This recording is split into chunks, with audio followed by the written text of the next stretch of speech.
Yo, what's up? Hi, everyone. Hello, hello, hello. I'm here. It's Friday.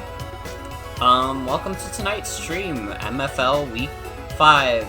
We're going Week 5, let's go! Ah! My internet's fucking dying. Fuck. The exact moment my stream, sorry, it's the buffer. Fuck. Hi. Hello.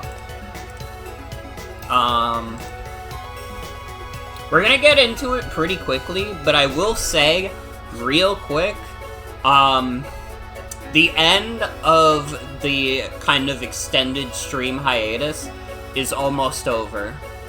The kind of like chat box layout is like almost complete at this point.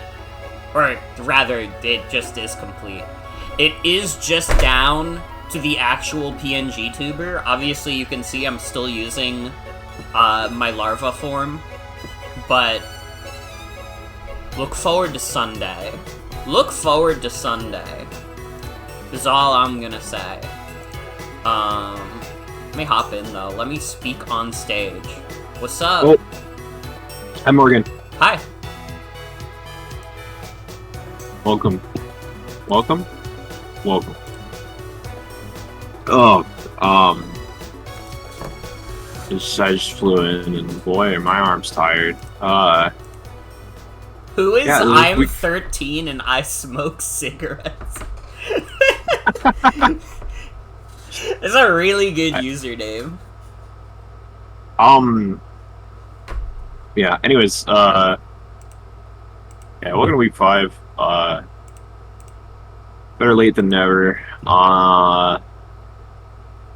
Let's get a match going. I'm usually used to, so we're gonna be a little light this week in terms of users.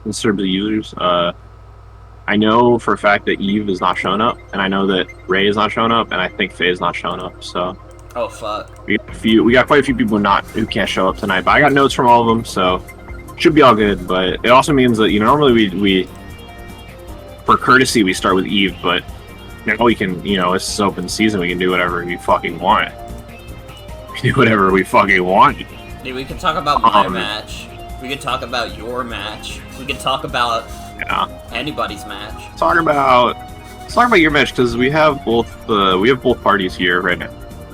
So, yeah, let's talk about this. This is a match I lost. This is a little bit of a fail moment, but it's okay. Talking about Sauzels versus Sorgan. I'm in Morgan versus Sauzels. I already asserted kind of like my dominance over the stream last week anyways, so nobody will be mean to me. Everybody knows better now. Alright. Although this is a little bit of an unfortunate match for me. But let's go. Alright, let's go on. So, I start out with Gligar. Sauzels starts out with the Arc, sets up Stealth Rock. I get a nice Toxic up. I'm quite happy about these Toxic shenanigans. Eats Draco like it's nothing. Holy shit. Gligar is so fucking good. Gligar eats shit, dude. He's a champion. Gligar is quite fucking good. Blastoise comes out, Blastoise villain. Eats knockoff, Mega Evolution is a absorber of such. In comes so we'll hedge with the cute. Dragon Pulse and just...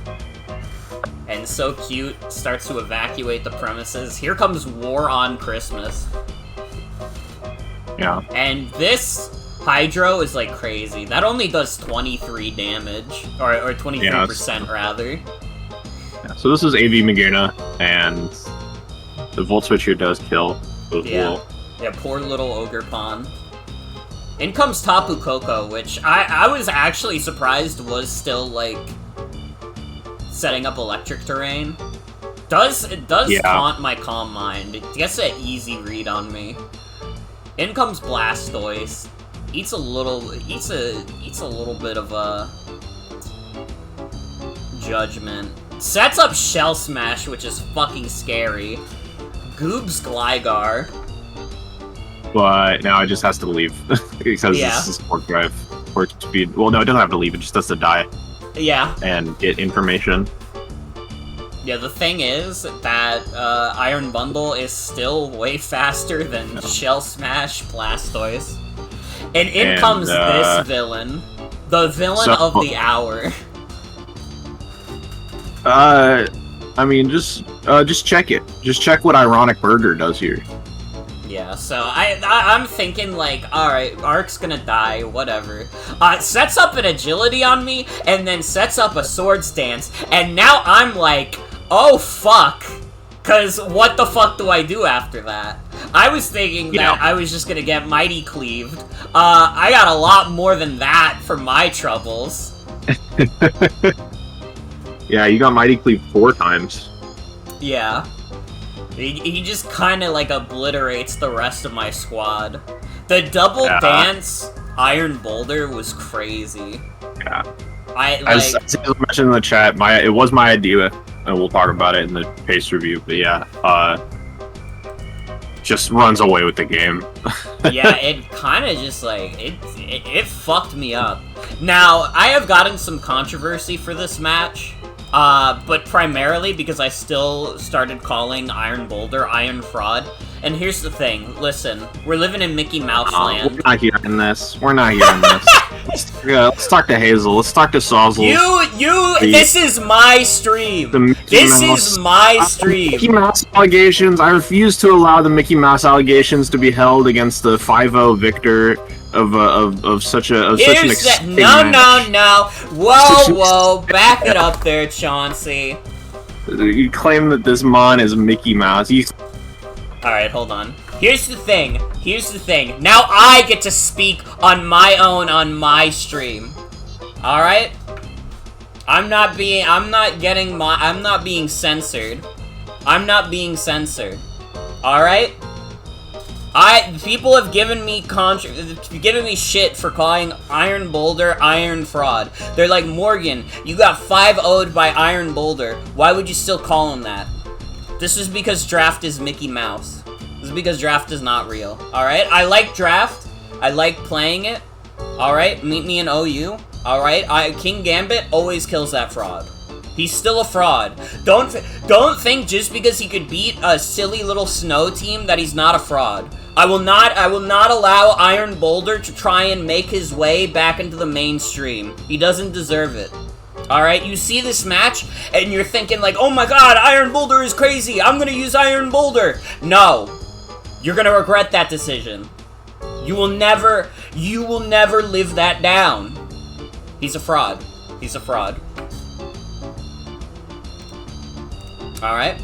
And Sienna doesn't want you to hear it because she's scared of the truth. Okay. Never forget, Sienna, this may be your episode, but this is still my show. Well,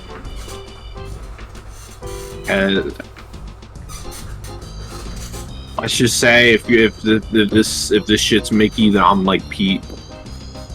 Well, we already knew that about you, on account of how much you love your clubhouse. Well, I've been looking for and well, let's look for some. Let's get our friend Sauzels in here to talk about look for some Easter eggs in this team. Yeah, I mean, you're talking about OU. Right now we're in the engine room. Yeah. Don't forget, Sauzels. This is my realm. Don't think I won't do it again. I mean, yeah, we're looping the engine room. Okay.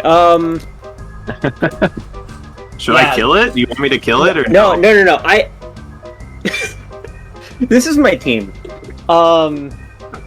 So yeah, Morgan was saying like she was surprised to see Electric Surge. I was like majorly Electric Surging. I was Terrain Extender. Yeah. I was thinking Electric Terrain was like definitely the answer here. I mean, it didn't really end up mattering at all because Scarf Bundle still outspeeds +2 Blastoise without the Cork Drive. Speed, Iron Boulder was out for 1 turn on Electric Terrain and clicked Agility on that turn. Yeah. Blastoise was never out. on it. But I mean, yeah, my thought was it's definitely gonna be like Quark Drive Speed bundle, and that's just if I'm not trying to like outspeed bundle with Iron Boulder or anything, which I did think about doing at first, but decided against because, again, Morgan could just go Scarf Bundle and, hey, guess what she did? Yeah, I think when we were talking, like, we were both reasonably sure that, like, Scarf was coming, like... Yeah. So yeah, Bundle's outspeeding the things it needs to be outspeeding anyway.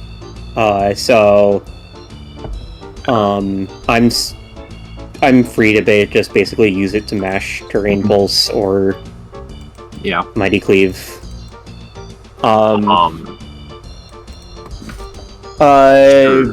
Mr. Boulder is here. Yeah, Mr. Boulder is here. I was just gonna say Blastoise is pretty standard. Speed was for something or other. Probably Naganadel. Or maybe non-Scarf Bundle, I don't know.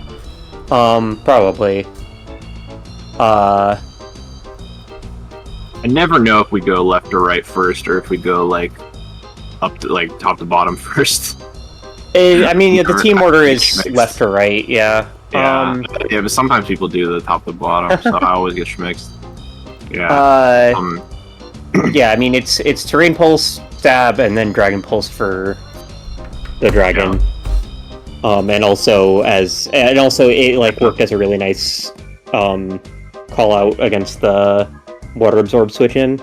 Yeah. For anybody at home who doesn't really understand, like, the Terrain Pulse thing as like much, because Terrain Pulse is a fake move. It's like one of those moves that isn't real.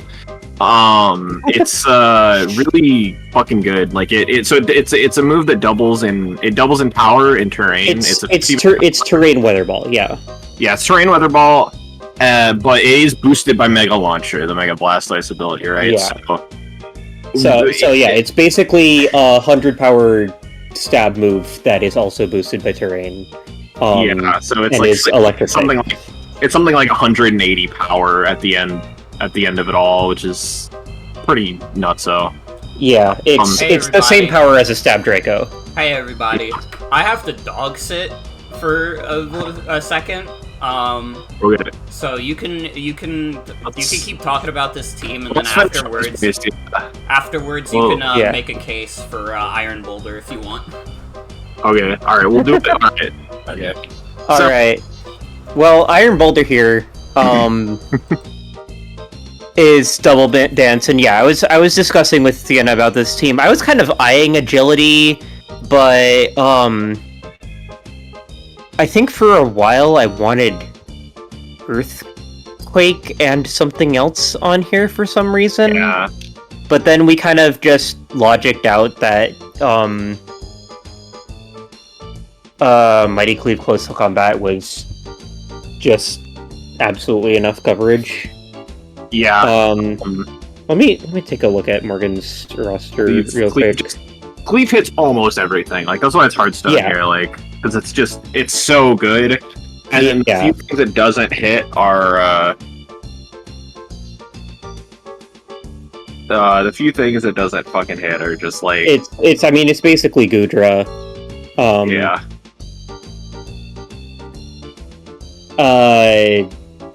Yeah, and Gligar just like kind of eats it pretty well, so I mean that's a thing, but I just had to soften up Gligar, and that's why I chose to rip the Shell Smash early. Yeah. And I mean, once Gligar was dead, I was just like, okay, Blastoise has done its job. I guess I could have switched in Magearna, taken like 10 from the Freeze Dry, but yeah. The momentum was probably better. Yeah. This is Quark Drive Attack. Yes. Yeah, Adamant Nature. Plus, like, Iron Boulder's quite fast. +2 was +2 was all I needed. Yeah, like, I guess it probably would have needed Quark Drive Speed to outspeed Scarf Cork Drive bundle, maybe? Yeah, I don't know. Who knows if But, they've done that? But I mean, matter, if you haven't taken a look at Iron Boulder's stats lately, it has 90 108 special bulk. Yeah. So with that amount of tough. special defense investment, it could just straight up eat a Scarfed Hydro Pump. Yeah. So it's no big deal. I guess not after the Ice Beam chip that it had, but I mean,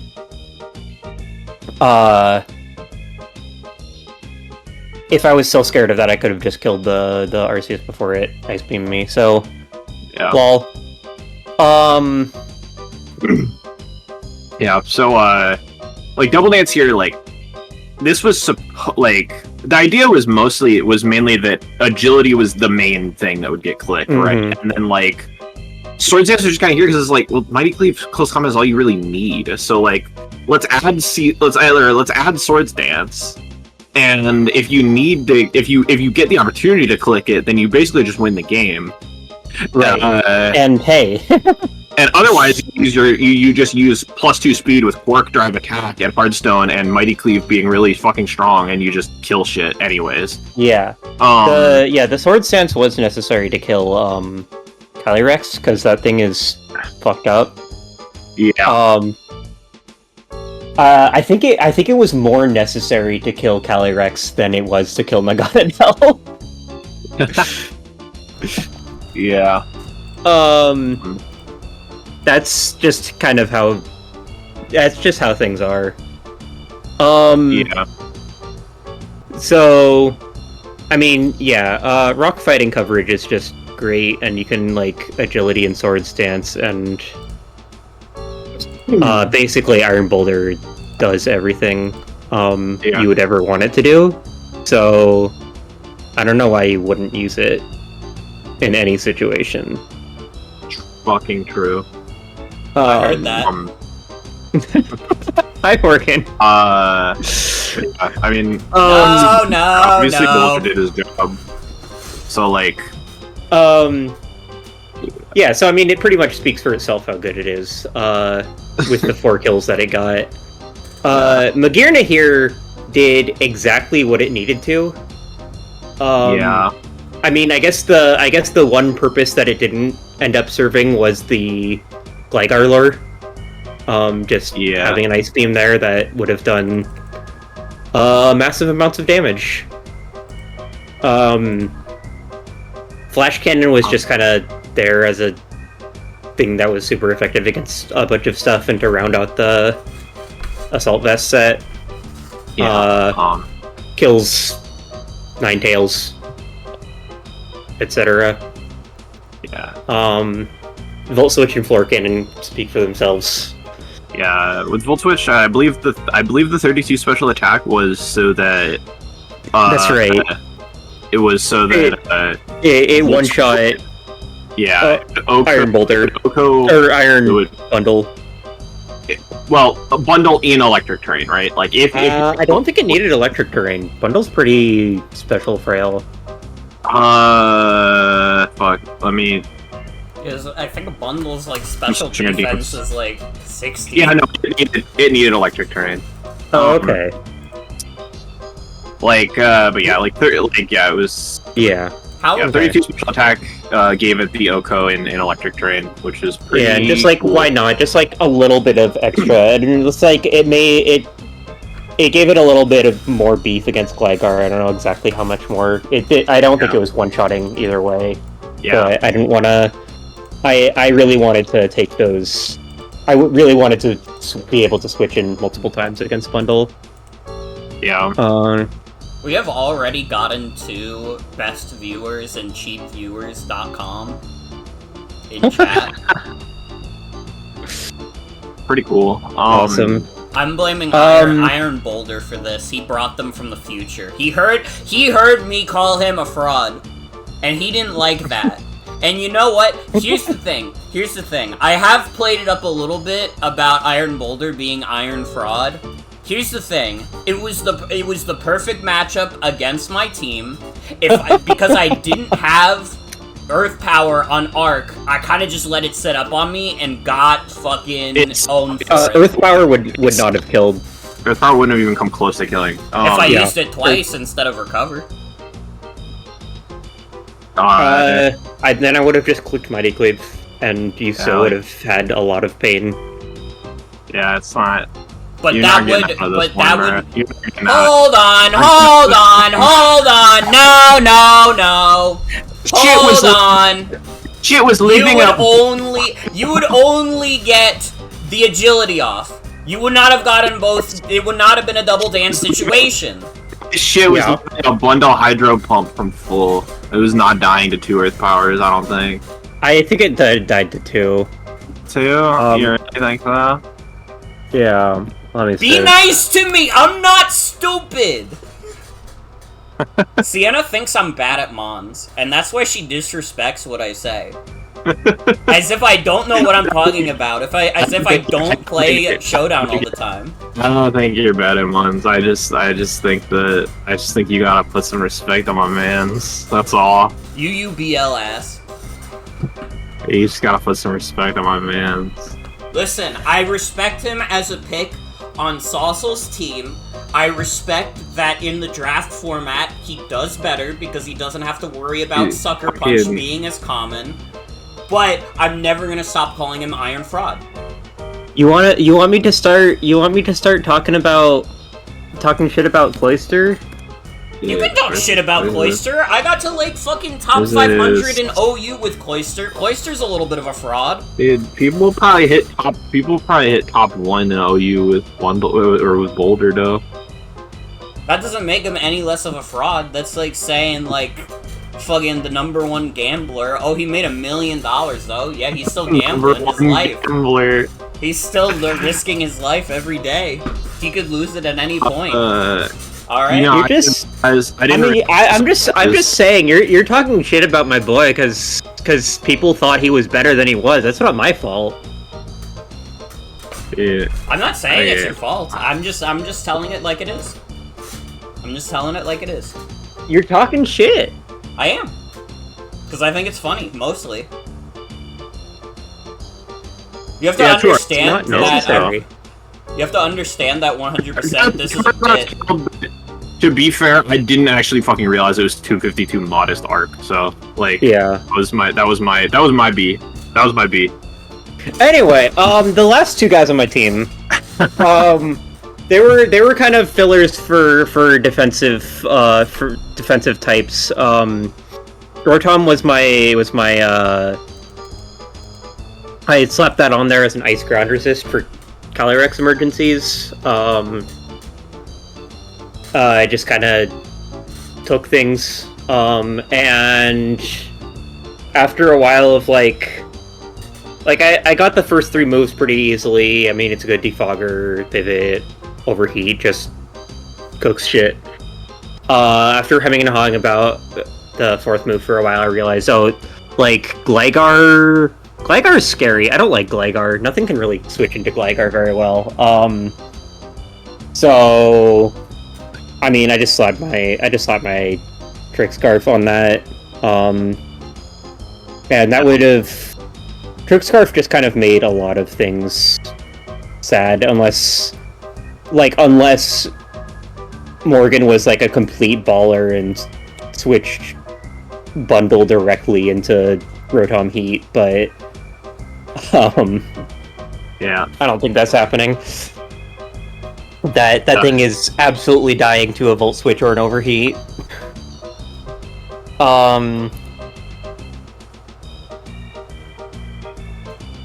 I guess Naganadel wouldn't have minded it much either, but again, doesn't really want to switch in, even though it resists the moves. Just takes too much chip. Risks me pivoting into like Blastoise or something and getting a free setup. Yeah. Well, I guess Scarf Naga probably outspeeds +2 Blastoise. I don't know. I don't feel like crunching numbers right now. Not important. My point is, Trick Scarf Pones Gligar. Pones a Gligar expecting a Volt Switch pivot. So that's my story. Arceus Dragon resists, Ogre stabs. Makes that a nice switch in, defensive bulk, so it could,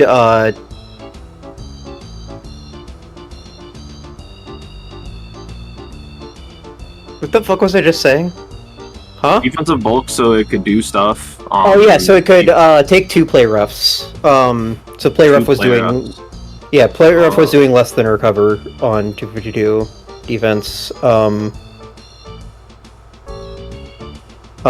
Speed was, what was that speed for?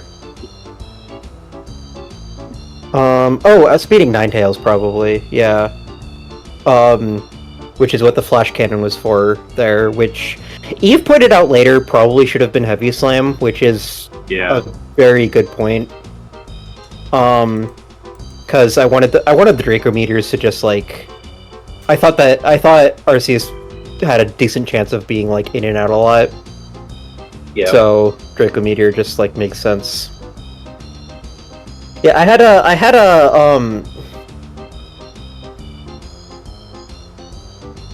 a like match start like line in my brain where it was like Arceus versus whatever, and then Morgan like switches in Ninetales to take a dragon move, and then I can just like flash cannon. They are sending so many images right now. Yeah, I had to close the chat. I could not keep my train of thought. You can't fucking Faye, you can't send the whack fucking busted fucking baby Sonic from Sonic Underground in this chat room. Like, it's too fucked up. We can't. You want me to have that in the corner of my eye this entire replay review? Yeah. I know the answer is yes, so don't fucking. Absolutely. Okay. I can absolutely stream with that in the corner the whole time. Yeah, basically this team was 3 defensive pivots, a terrain setter, and a pivot.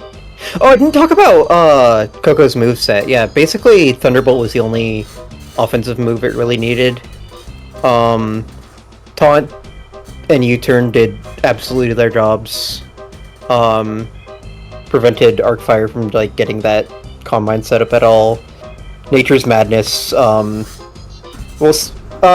I brought it up first, but Sienna was thinking about Madness. I'll pull up the screenshot. It's fucking. There's a good. I sent it in the MFL General. I'll put it up on the stream too. We were in DMs. We were talking about the team, and I said fucking.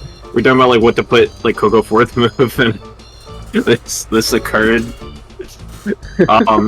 So that's pretty good. You guys will immediately pinned it. Yeah. It just kind of got Gligar. Oh yeah, that's right. I didn't talk about hasty nature zero defense IVs because yeah, Gligar doesn't one-shot Coco with an earthquake, but I was thinking I like honestly wanted it to, so I could get the safe switch in on either Boulder or Blastoise. And I mean, I was thinking at first just like, oh, I could do a little more U-turn damage, and then I was thinking, wait, no, yeah, I want to die to an earthquake. I can just taunt it or have its health depending on like what's switching in. Like taunt would probably be better for bringing in Blastoise. Nature's Madness would probably be better for bringing in Boulder, etc., etc.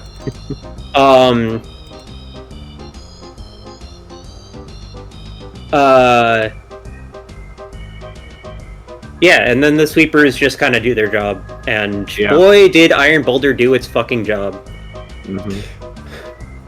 Yeah. That's about it. Alright. Yeah. Good shit, obviously. Like, good fucking team. What's your favorite guy, Morgan? Oh, wait, sorry. I was looking What's at your Sonic guy? Underground. Are you gonna, like, I feel like there's an obvious choice, and I feel like you might not go for it. Wait, you think I'm not gonna say Iron Boulder as if it hasn't caused the funniest conversations in the world? You think I'm that much of a hater? I thought you might be that much of a hater. I thought you might be like an Olympic level hater, but no, I misread you. I just like causing mischief and making you guys upset about nonsense that doesn't matter. All right. Yeah. So, all right. Good shit. My favorite guy was Magirna. Sauzels. Magirna!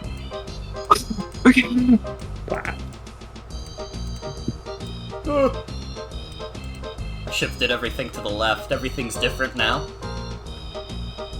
I'm closing the chat because I keep seeing the fucking baby Sonic in the corner of my head. It's genuinely fucking me up, dude. Alright, pull up my team. Small baby Sonic. Yeah. You're right. out. Here's the thing. The engine room now. Here's the thing, also, chat. Me and Sauzels are chill. Sauzels literally prepped me for my match this week, so yeah, it's all for. Everything is a part of my theater. Everything is a part of my game. But yeah, Magirna was something that me and Eve fucking hated preparing for, and it didn't end up being the guy who fucked us up, but Magirna was 100% thought the entire time. So obviously, like, first Pokemon to bring was Bundle. I just looked at a lot of Sauzels top guys, and I was like, they all just fucking hate dealing with Freeze Dry and, like, Hydro Pump and stuff, aside from, like, Blastoise. No, not Blastoise, Magirna. Magirna's the only one who doesn't care, because fuck Magirna. So, it was Scarf Bundle, because it was like, I think it was one of those things where it's like, Scarf Bundle is always good. We need Scarf Bundle, because it just outspeeds everything. It is so nice to have the insurance of having a Pokemon that's literally faster than every single guy on someone's team. Did not account for agility, though. That fucked me up. But it's also one of those things where we weren't sure that, like, terrain was being brought. I remember me and Eve literally said, like, it could just be telepathy, and that's another reason why we just went Scarf. And then, there's nothing to say about the moveset. It's the fucking Iron Bundle moveset. It's fucking good. What do you want me to say? Arc? I don't love this arc. It should have been Earth Power over Ice Beam. I don't know. When I already have, like, an Ice theming, it's not great to bring Ice Beam on Arc, but, like, it really should have been Earth Power. I probably still would have lost. Honestly, I probably still would have lost, because at that point, like, my team was already, like, behind on Sauzels. But at the very least, I wouldn't have gotten my shit rocked by Iron Boulder. I'm a big fan of the Jerf. Like, the Earth Power set, I mean, I think I lost the match that I brought that. That went better. I don't know, it was one of those things, I forget why we even brought Ice Beam specifically, honestly. I guess it was one of those things where I wanted extra insurance in case, like, something like Yveltal was brought, or just, like, against, like, Arc Dragon. Like, I wanted it to be able to win the Arc Mirror, which is one of my bad habits, is that I always think, like, I'm gonna counter Arc with my Arc. We're gonna do it. Ogerpon, I mean, Sauzels and Sienna pretty wisely guessed that it was gonna be Play Rough, and prepared against that. But then it's also got Ivy Cudgel, it's got U-Turn. Encore was there to stop setup shenanigans on Magirna. Again, not the thing I had to be worried about clearly, but again, I fucking hate Magirna. The theme of this team, the reason this team is the way it is because I was fucking scared of Magirna. And now that I know it was just a defensive guy, I'm like, Damn. I keep thinking about this quote from a Reverend video where he compares being able to beat Magirna to, like, quote, like, being able to make that old medieval stained glass art that everybody forgot to write down the instructions for. Literally. It's just a lost art. It has so many moves. It has so many sets. It's fucked. It's gooped. Honestly, it's fucking funny that Iron Boulder is the one who beat me up, because Iron Boulder does not have that many moves. I should have been able to see that guy had agility and swords dance, because it's not like Iron Boulder has that many moves. That's why that guy is like a UUBL mon, while Magirna is living it up in Ubers and getting fucking gooped by Koraidon and Miraidon. Thankfully, those guys aren't allowed, so Magirna gets to ensue its wrath upon all of us. But yeah, that's Ogre Pawn. I mean, you guys know me. I like my offensive guys. I like running offensive teams. So, like, you can see, like, they all have, the first three all have, like, max attack. Because I was just like, I like it. I like it. I like having powerful guys. They prepare me for, like, worst case scenario a lot of the time. Although sometimes the worst case scenario is a scenario I don't think of. And it happens. It happens to the best of us. Gligar was just pretty damn good. I don't remember why we specifically went special defense. I'm assuming it was probably for the scenario that played out in battle where it just kind of ate like a Draco. Like... Yeah, and it's just, its physical defense is really, like, it's very high for an Eviolite Pokemon, so it doesn't really need to invest that much. Like, it has, what, 105 base defense? Like, it's pretty high. Yeah, it's damn good. Yeah, so, you know, it would rather invest a little more into Spadef. I do wish that this Gligar had Defog. I think that's, like, a thing that fucked me up a little bit, is that I didn't really have a way to get rid of rocks. Yeah. Which sucks, but it'd be how it'd be. I also definitely should not have sacked Gligar against Blastoise. Oh my god. That was, like, actually, like... That was probably my biggest mistake. Because Gligar probably also could have helped. At the very least, it could have gotten, like, a Toxic or something on Iron Boulder. But whatever. Whatever. I figured it was his time, and I was wrong. Yeah. Calyrex, I mean... So, we ran high defense on Calyrex. And it was specifically because... When me and Eve were talking about it, we were like, hey, if we run max attack on Calyrex, we get goobed by foul play on Yveltal.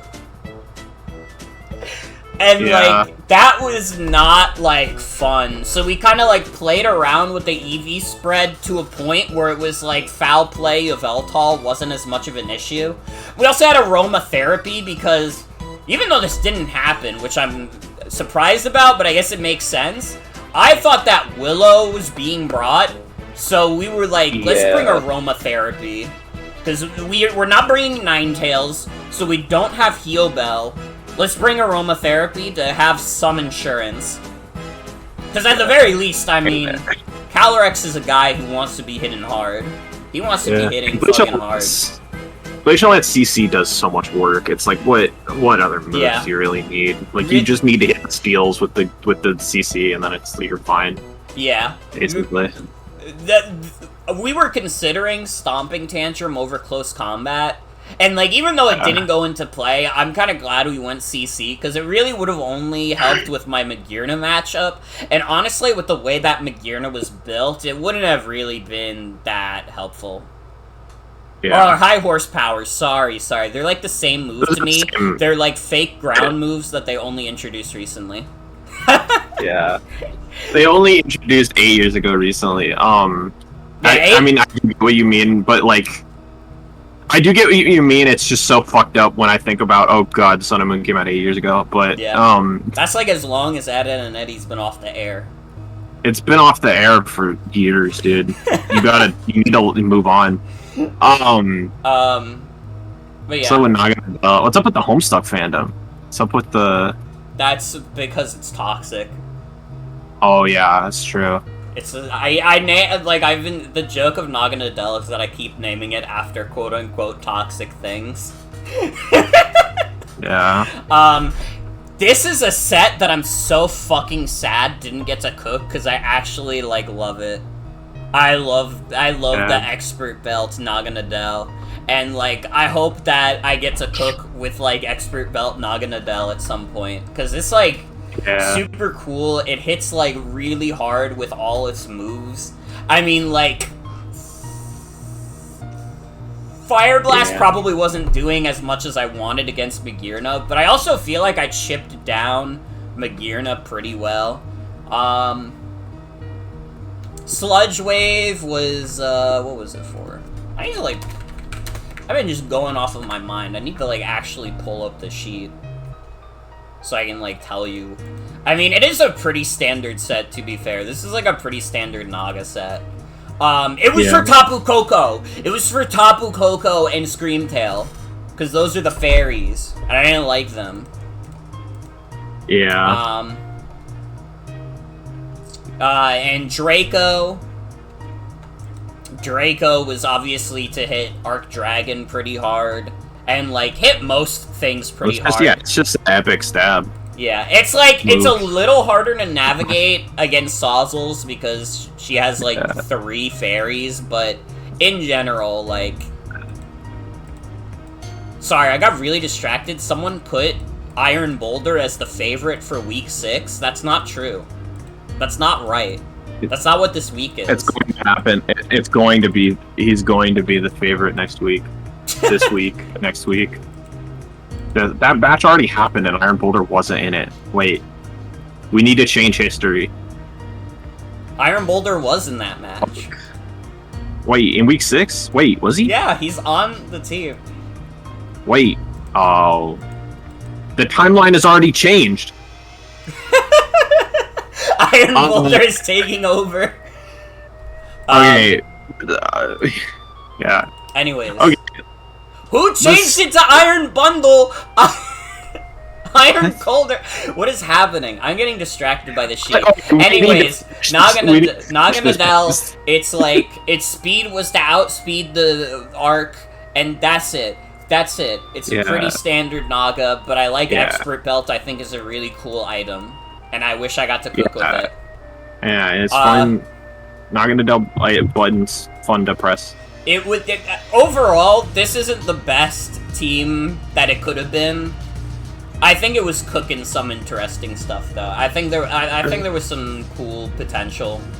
I kind of let Iron Boulder set up on me, and it cost me my life. And now, unfortunately, Iron Boulder is rewriting history. Alright, you're already seeing it happen. Iron Boulder is going to take over the world because I didn't stop him. And we're gonna need a hero. And that hero is gonna be King Gambit.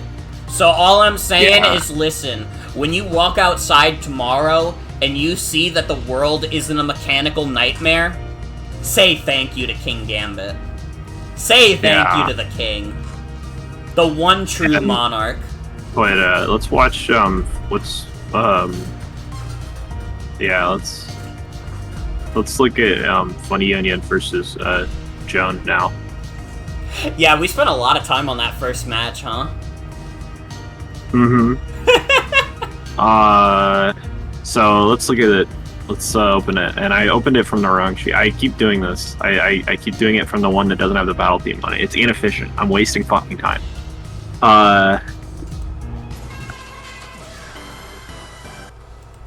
Whoa. So yeah. Let's get this going. Alright, so turn 1 we got SQUAWKABILLY versus Washabricky. Yeah. Sets up Stealth Rock and eats a Hydro, like, holy fuck. That did so much damage. And there goes Mega Diancie. Nice chip on Rotom at least. Yeah. Rotom Wash might be good. But... EQ. Buzzwole switches in on Garmanitan. Garmanitan gets scared. I want to talk about this Earthquake. I love this Earthquake a little bit. I assumed this was just a forgetting levitate situation, but this is like the funniest earthquake ever to me. This was an earthquake into Rotom Wash, and there was a Buzzwole switch, but like it was like the worst hedge ever.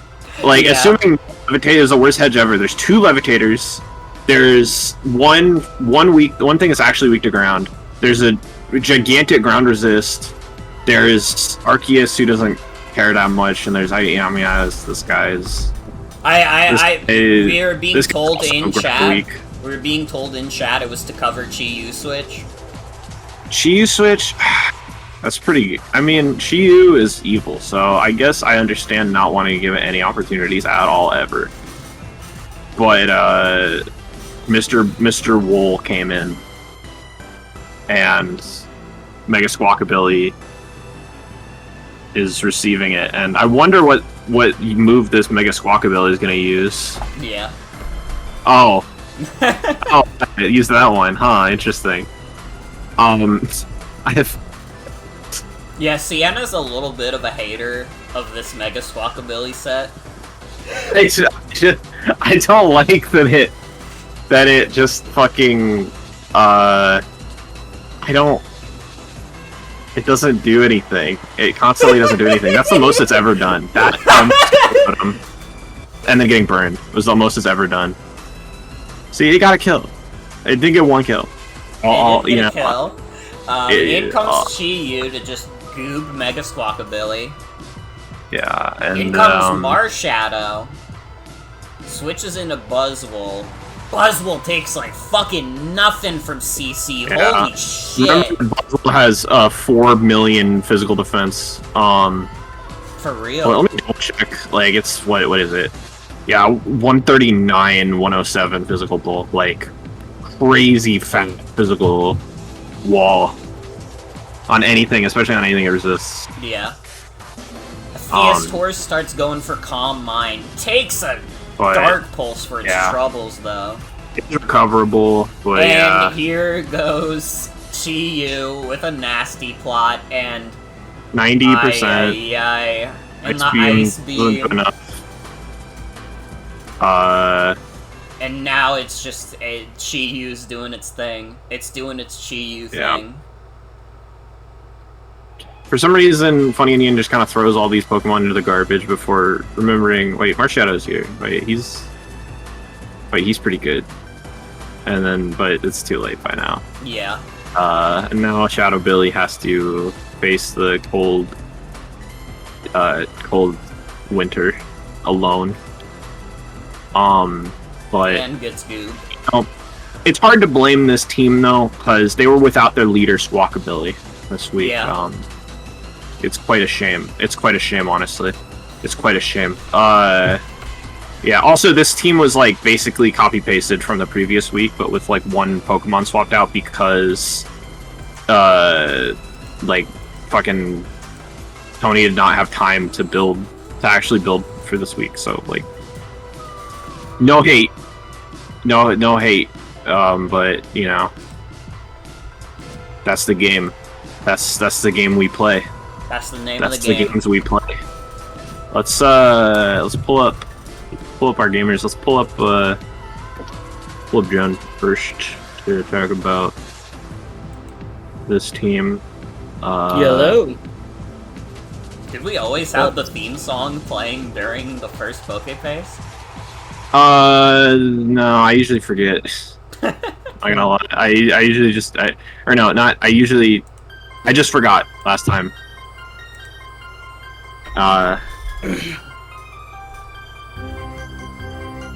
So you said that there was like 1 Pokemon that was actually weak to Earthquake. I will say I don't actually discount that choice to click Earthquake in that situation because there are 2 things that are weak to Earthquake, and they're both the 2 ice resists on my team outside of a heavily chunked Rotom Wash. I forgot Sashi and Fraud, but yeah. That's crazy. Yeah. That is a little crazy to call it a fraud, but you know. Oh, sorry. Let's look at the. Sorry, you have how many wins? You have 5 wins so far. You've brought it 5 times. Let's look at how many kills it has.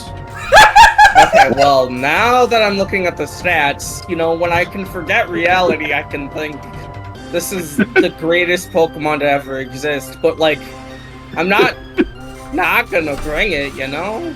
I understand. People have to be scared of it. I understand. It's just getting harder and harder. It doesn't have to be good, it has to be there. Anyways, let's talk about this team. You got the Buzzwole.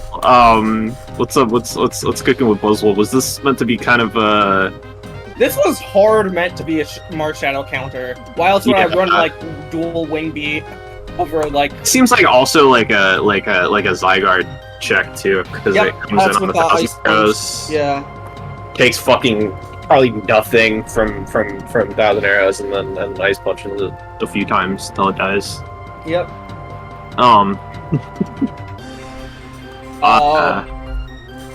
Zacian didn't show up in this battle. Yeah. I think the past battle, Zacian did get a kill, because this was the best 2 out of 3. But we took the second game as canon, which does in fact mean that it is looking more and more fraudulent. I don't. The other game is. Oh wait, the other game is on the sheet. Fuck. Yeah. We didn't watch it. Well, we'll watch it after the pace review, I guess, because if we want to. The games are broadly similar. That was game 2. I forgot it. The games are broadly similar. They were both 5-0s.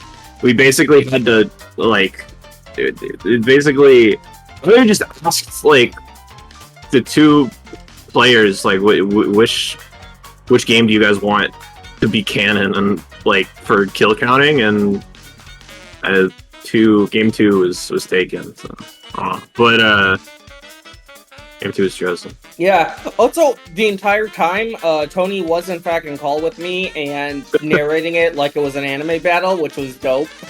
I did not announce any of my moves because I didn't want to do that because I like winning.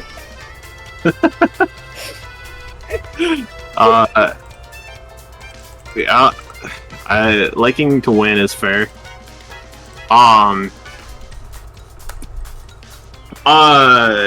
Yeah. We got SQUAWKABILLY here. Yeah. This is kind of the man of the hour, the fish of the hour. Yeah, like Chiyu is the scare lord. Yeah. Speaking of if there's a non-fraud Pokemon here, Chiyu has 8 kills in 5 games. That's, I mean, like obviously, like Arc normal E-killer, that's 9 kill, like that's, you know, that's to be expected. But Chiyu has been Chiyu, who traditionally isn't that good in Ubers, like I think because a lot of the fat and stuff, like a lot of the bulk we have is like lower, not quite Uber level. It's not all universal. I think that like Chiyu has just been going crazy this league, and a lot of people don't got answers for it. A lot of people don't got their Chiyu checks in check. I think a lot of people chose special fat in their lower tiers of choices. Yeah. Which, in fact, Chiyu can just devour because of Beads of Ruin. So, and also like poor type choices. And right? it's just a lot of the time, a lot of the special fight people have is not a resisting Fire Dark. Unfortunately, which is partially because that's a fucking amazing like neutral coverage. But starts sobbing about Gudra. Yeah. This is Arceus. This is an Arceus that is a type of ESRB, but not with Sword Stance. It's Stealth Rock at this time. Yeah, you got the like E-Sweep like Stealth Rock cover.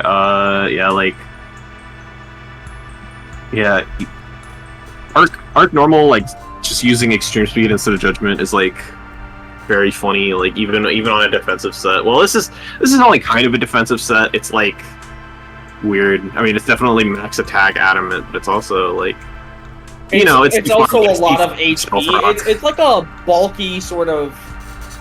Yeah. I wouldn't say like a wall beater. It's kind of like a cleanup crew, you know. And it's there to be fat at the start and then come back and be hard to kill near the end because your team's been kind of punched a hole through, usually by Chiyu. and Yeah. possibly by Zacian, but apparently that's never happened. Theoretically by Zacian. Yeah. Watchabricky. I thought Watchabricky was a cool name. I like the name. Do you remember any particulars of the spread? The spread, oh man, that is, I wish I did. Yeah. No, fair enough.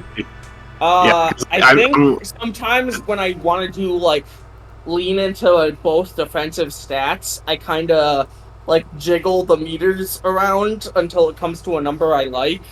Specifically here, I wanted it to have enough special fat to not be scared of Deontay in basically any situation, while having enough defense to maybe tank a Darmanitan at full and land a Will-O-Wisp, and also, you know, not take too much from Diamond Storm if it was like a physical Mega Deontay. Yeah. Do you remember anything about the force? Was it like, because sometimes 4 EVs like randomly actually like lets you hit a range like way better or something? Like, do you remember if there's anything like that on Rotom here? Actually, now that I think about it, it might have been for 0 special defense M Deontay. That makes sense. Possibly one-hit KO it. It didn't in this match, and it actually had to eat a very fat Diamond Storm.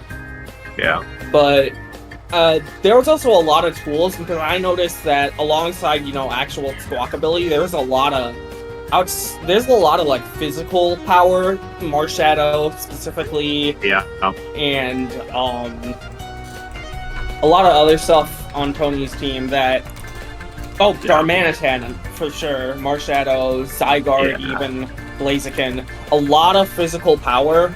So foul play could kind of chunk these things, even if I didn't invest too much offensively. Yeah. Speaking of the power, like the physical power, like you got the reflect in there too on the quest. Reflect, no light screen. Yeah. Single screen, yeah. I mean, like, you know, if all the offensive threats are basically just physical, like, right, like, you know, you look at this and like the biggest special offensive threat is probably like Porygon and Suicune. SQUAWKABILLY, yeah, SQUAWKABILLY has Guts and Hustle, and it has Sheer Force, but no moves for it. Because that's 2 forms, and so it gets a lot of abilities. It literally, there is a Pokemon that can choose between Intimidate, Guts, Hustle, and Sheer Force, and it's not good. That's such a shame. I mean, I don't want to say it's like not. It's not good in this game. Have you played the TCG? Any of you? I play TCG. I haven't been too active in the Scarlet Violet era though. Yeah, SQUAWKABILLY EX is like does work. It's like Shaman EX from that Roaring Skies. If you played all the way back then. Oh god, wait, no, well, it's not that much draw, right? Like, it's not actually. It's only on the first turn. It's only on the first turn, but it's technically more draw. Because you can't discard your hand and then draw sets. You can't do gamer combos with it where you can draw your entire deck. Like, it's just yeah. Build like solid. Hey, talk about that like I'm disgusted by. I fucking loved the Kusoge era of the Pokemon TCG. Dude, I love Gen 6. I love playing fucking Yveltal EX, Seismitoad EX, fucking Hypnotoxic Laser. I just want to play degenerate bullshit. It makes me so happy. Anyways, TCG sidebar over. Yeah.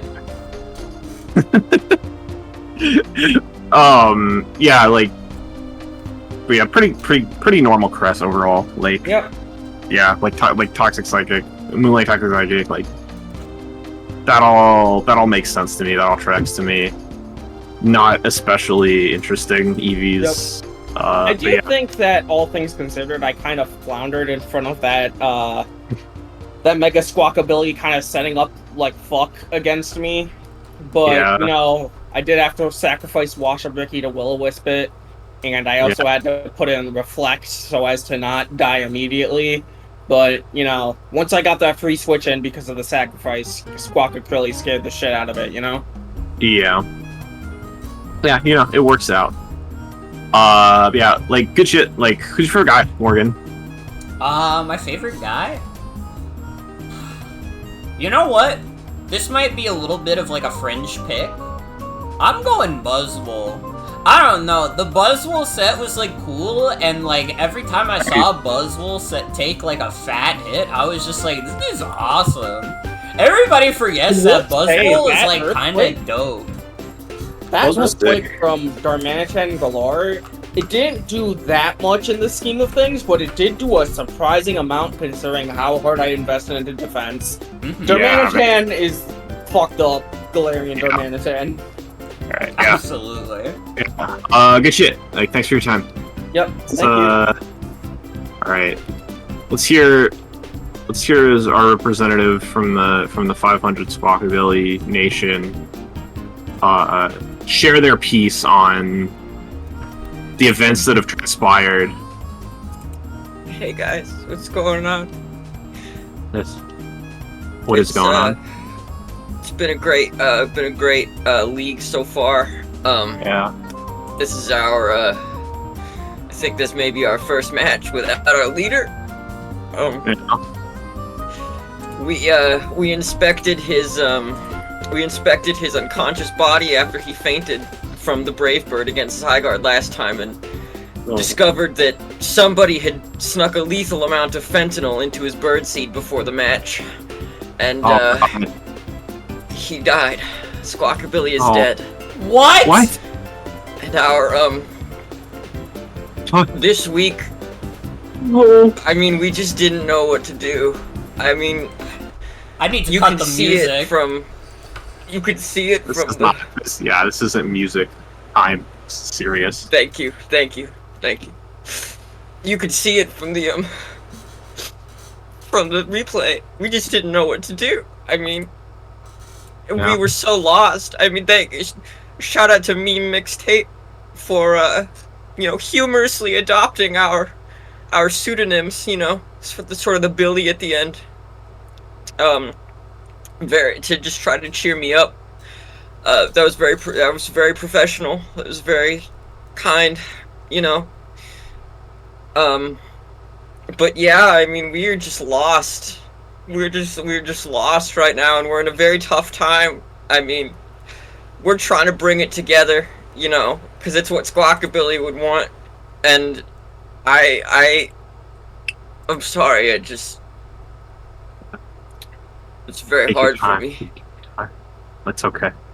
I understand. I'm getting choked up right now. This is the worst. This is like the worst news I've ever heard in my entire life. Yeah, this is like pretty much. This is like finding out your dad died, except your dad is Squawkabilly.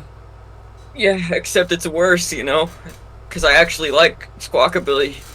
Yeah. That's a joke. I'm sorry. I love you, Dad. It's just a lot of emotions right now, you know. Yeah. I mean, I think your dad understands that Squawkabilly is still just like a lot more important overall. And we did have a talk about that because he came to me knowing. It's just, oh man. Anyway, so. WAFFLLOES, I just don't think it's appropriate to bring up Smeargle right now. I don't want to name names, okay? I don't want speculation going on who did this. And it's not fair to point the finger at Smeargle, who Squawkabilly vouched for. He made sure that he wanted to make sure he got into a good program, right? Before he went.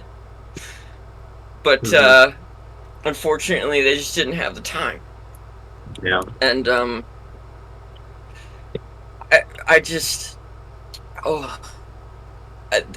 mean, it's a lot. Listen, now the Mega Squawkabilly set, Body Press, Iron Defense, Roost, and U-Turn, I wanted to do something different. But, again, I just copy-pasted. It's been a long, and then in addition, the Squawkabilly thing happened. So it's just, you know, a lot of it's understandable, yeah. It's a lot going on right now. I mean, look, you know, if I had known Squawkabilly had passed while commentating this match, I would have been more thoughtful. I would have been more considerate. No, I appreciate that. It's okay. I appreciate that, but you know, I appreciate that, but you didn't know, you know? And Yeah. Squawkabilly wouldn't want you to treat the team any differently, their performance, just Yeah. because of this tragedy. So you were honest, and I think that's really, really valuable in today's world. That's something he would appreciate if he was here. But there's no time to think about that now. It's the future, and that is the past. And we have to move on and move forward and try our best even though he's not here.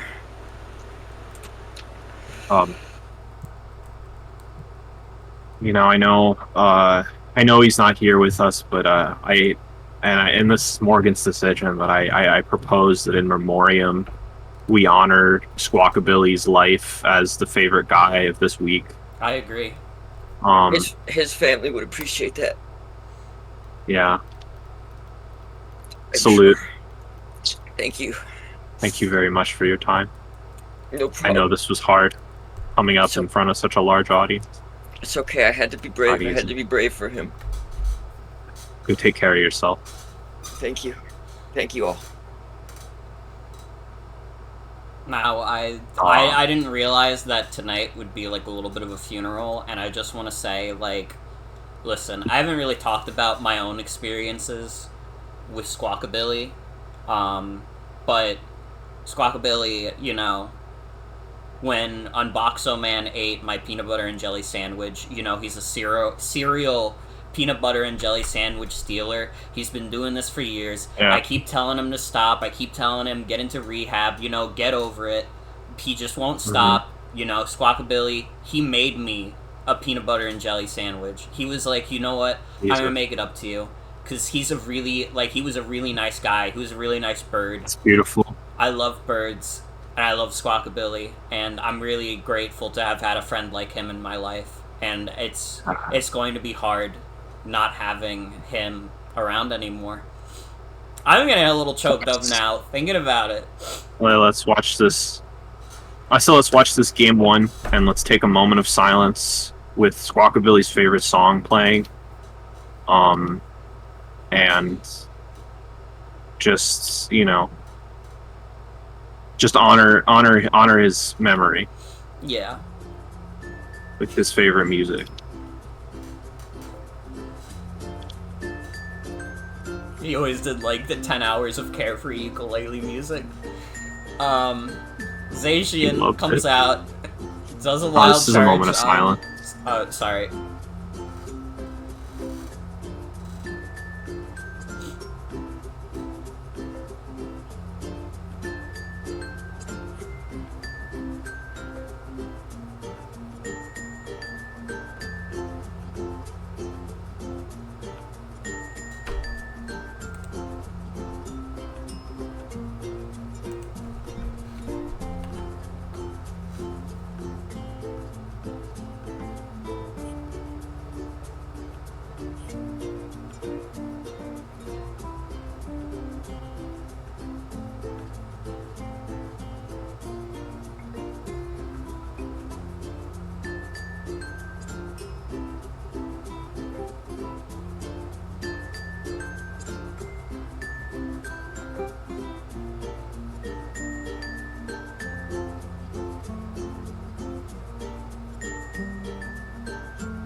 Rest in peace, you beautiful bird.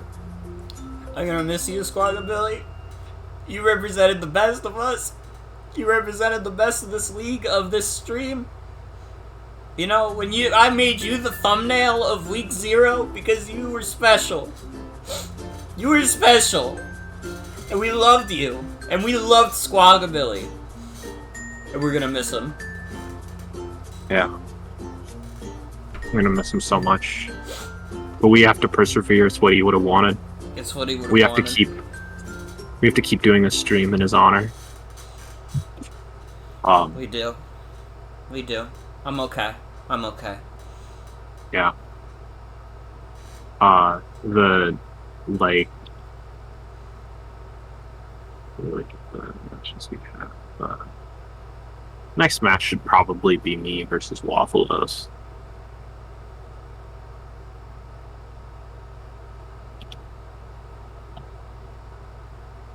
It's gonna be a little hard to move on, but I will. Yeah. Alright. So you versus WAFLLOES. Let's see how this goes. This one? Shit. Oh. Yeah, it's fine. Okay.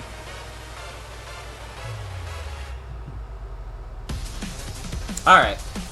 Chansey lead into Clodsire. Clodsire starts doing a little toxic spiking action. Poisons Mr. Craw. Mr. Craw's about to get a big move, a big knockoff. I should have fucking clicked Crab Hammer here, even if it was Water Absorb. I should have just done it, because it would have been better, because the switch was obvious. I fucked up. It happens. I have to state that. I don't know if it would have done even that much to Arc, I just wanted to mention it. Chansey switches back in, gets taunted, but Chansey starts doing a little seismic toss action. But it is quite dicey for the egg liker. I regret staying in this long. I let Chansey like get way too chipped in a way where it couldn't really come in that safely. Like this was dumb. In comes Slowbro. Mola starts taking some Toxic Spike's chip as well, but Toxic's Slowbro. But Slowbro with the trick is crazy. So yeah, like is just like Mola sucks, and Helmet is probably the best item Slowbro could have gotten.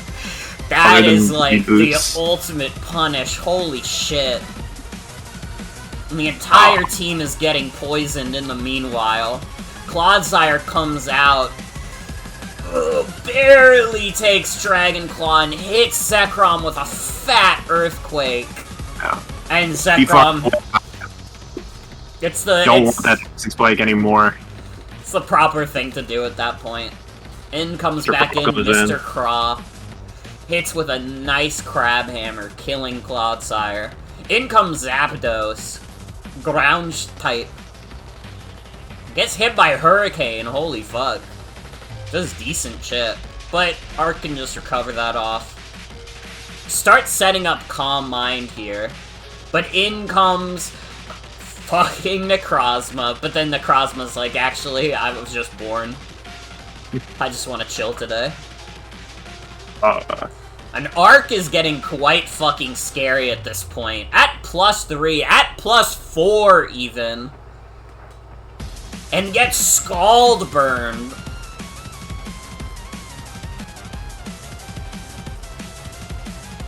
Slowbro tries to set up a Future Sight, but at this point, I mean, that's not gonna do much to Arc at all. Sneasler comes out, though, gets a nice fake out on Arc. Arc takes a Future Sight. And at this point, the chip, ooh, low kick can't quite kill. Meanwhile, Sneasler is down. In comes Arc. I should cover on that sneeze, for the record. I just thought it might be SD, and I was scared. Might be. It's pretty huge there. Judgment just annihilates the other Arc. In comes Ultra Necrozma, though, to remind everyone to be fucking scared. So, this was a low roll a little bit. I did 80%, and it was kind of a low roll. And that's important because of something we're gonna see in a second.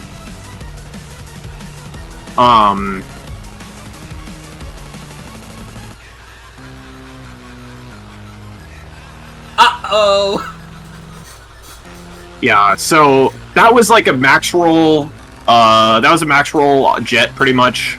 But yeah, because the judgment was a low roll, that was like something like a. It was like something like a. I don't know. I was quite favored for judgment into jet to kill, but low roll judgment, even with the high roll jet, didn't work, and now I just kind of have to eat it.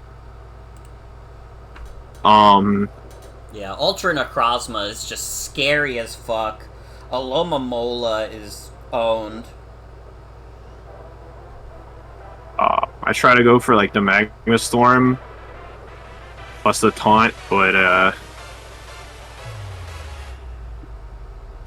It's hit by a Photon Geyser. Does 82% with a crit. Holy shit.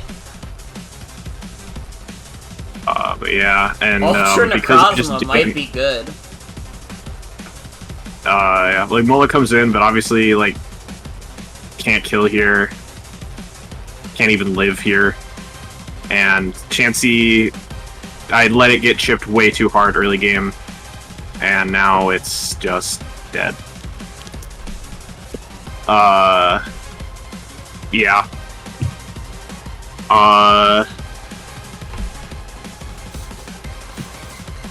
well, it's an Ultra Necrozma cleanup. Yeah.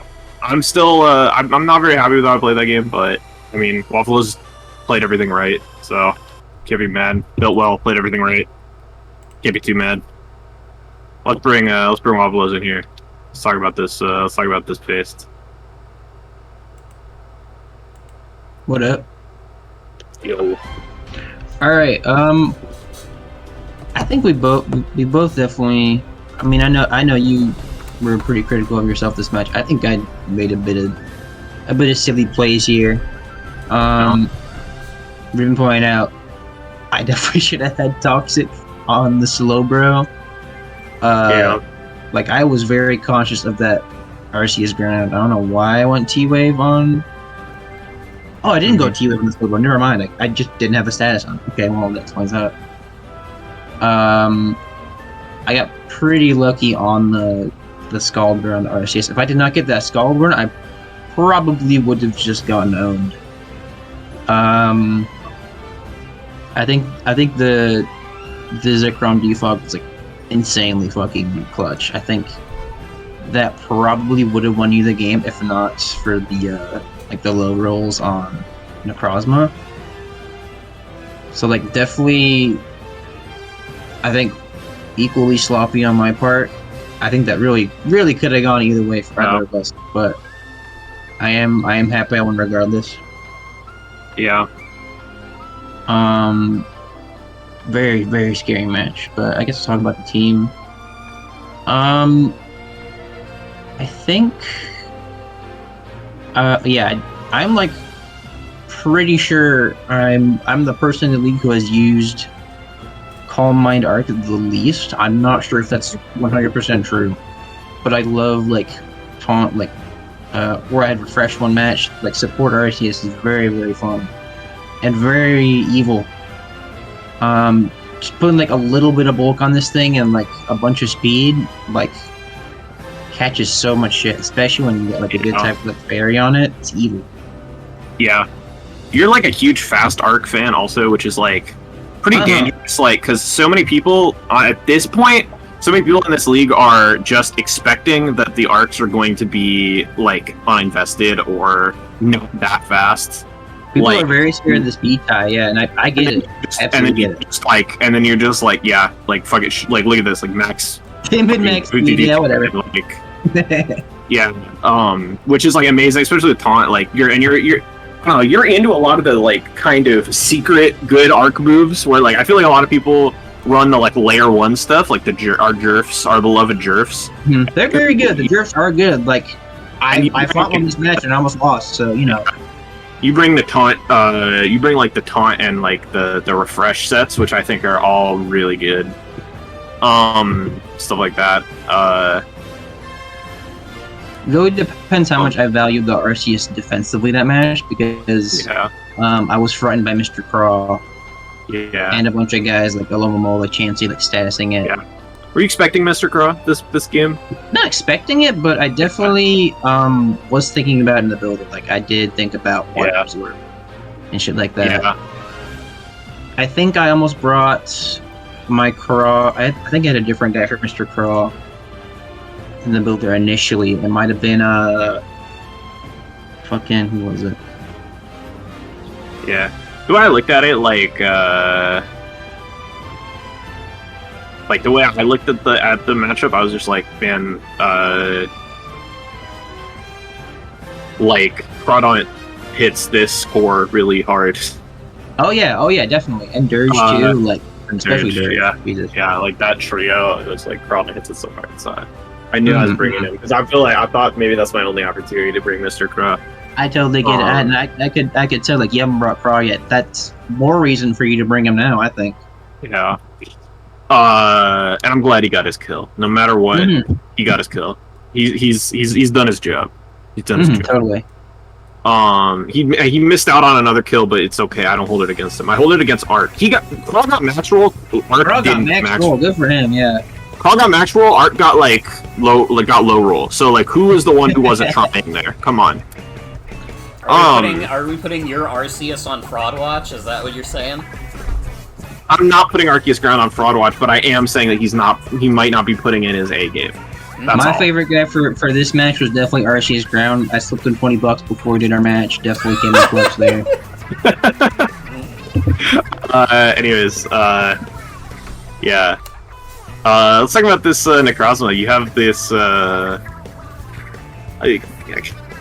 kind of normal CM set, honestly. Like basically, just I forget if I don't know if I've done Calm Mind Necrozma before. I probably have.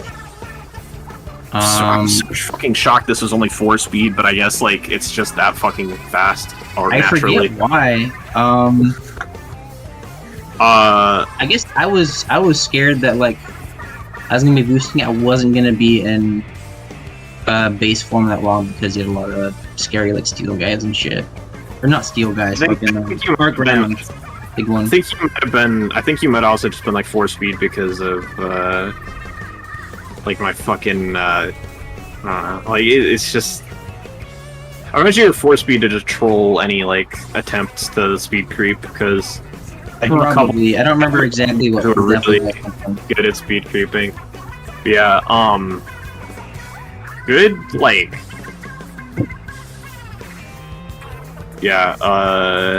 here's the thing with Photon Geyser on the Necrozma, you have to run minimum 216 special attack to make Photon Geyser special in base form, which is extremely funny. And when he's Duskmane, yeah. Oh, that's funny. Yeah.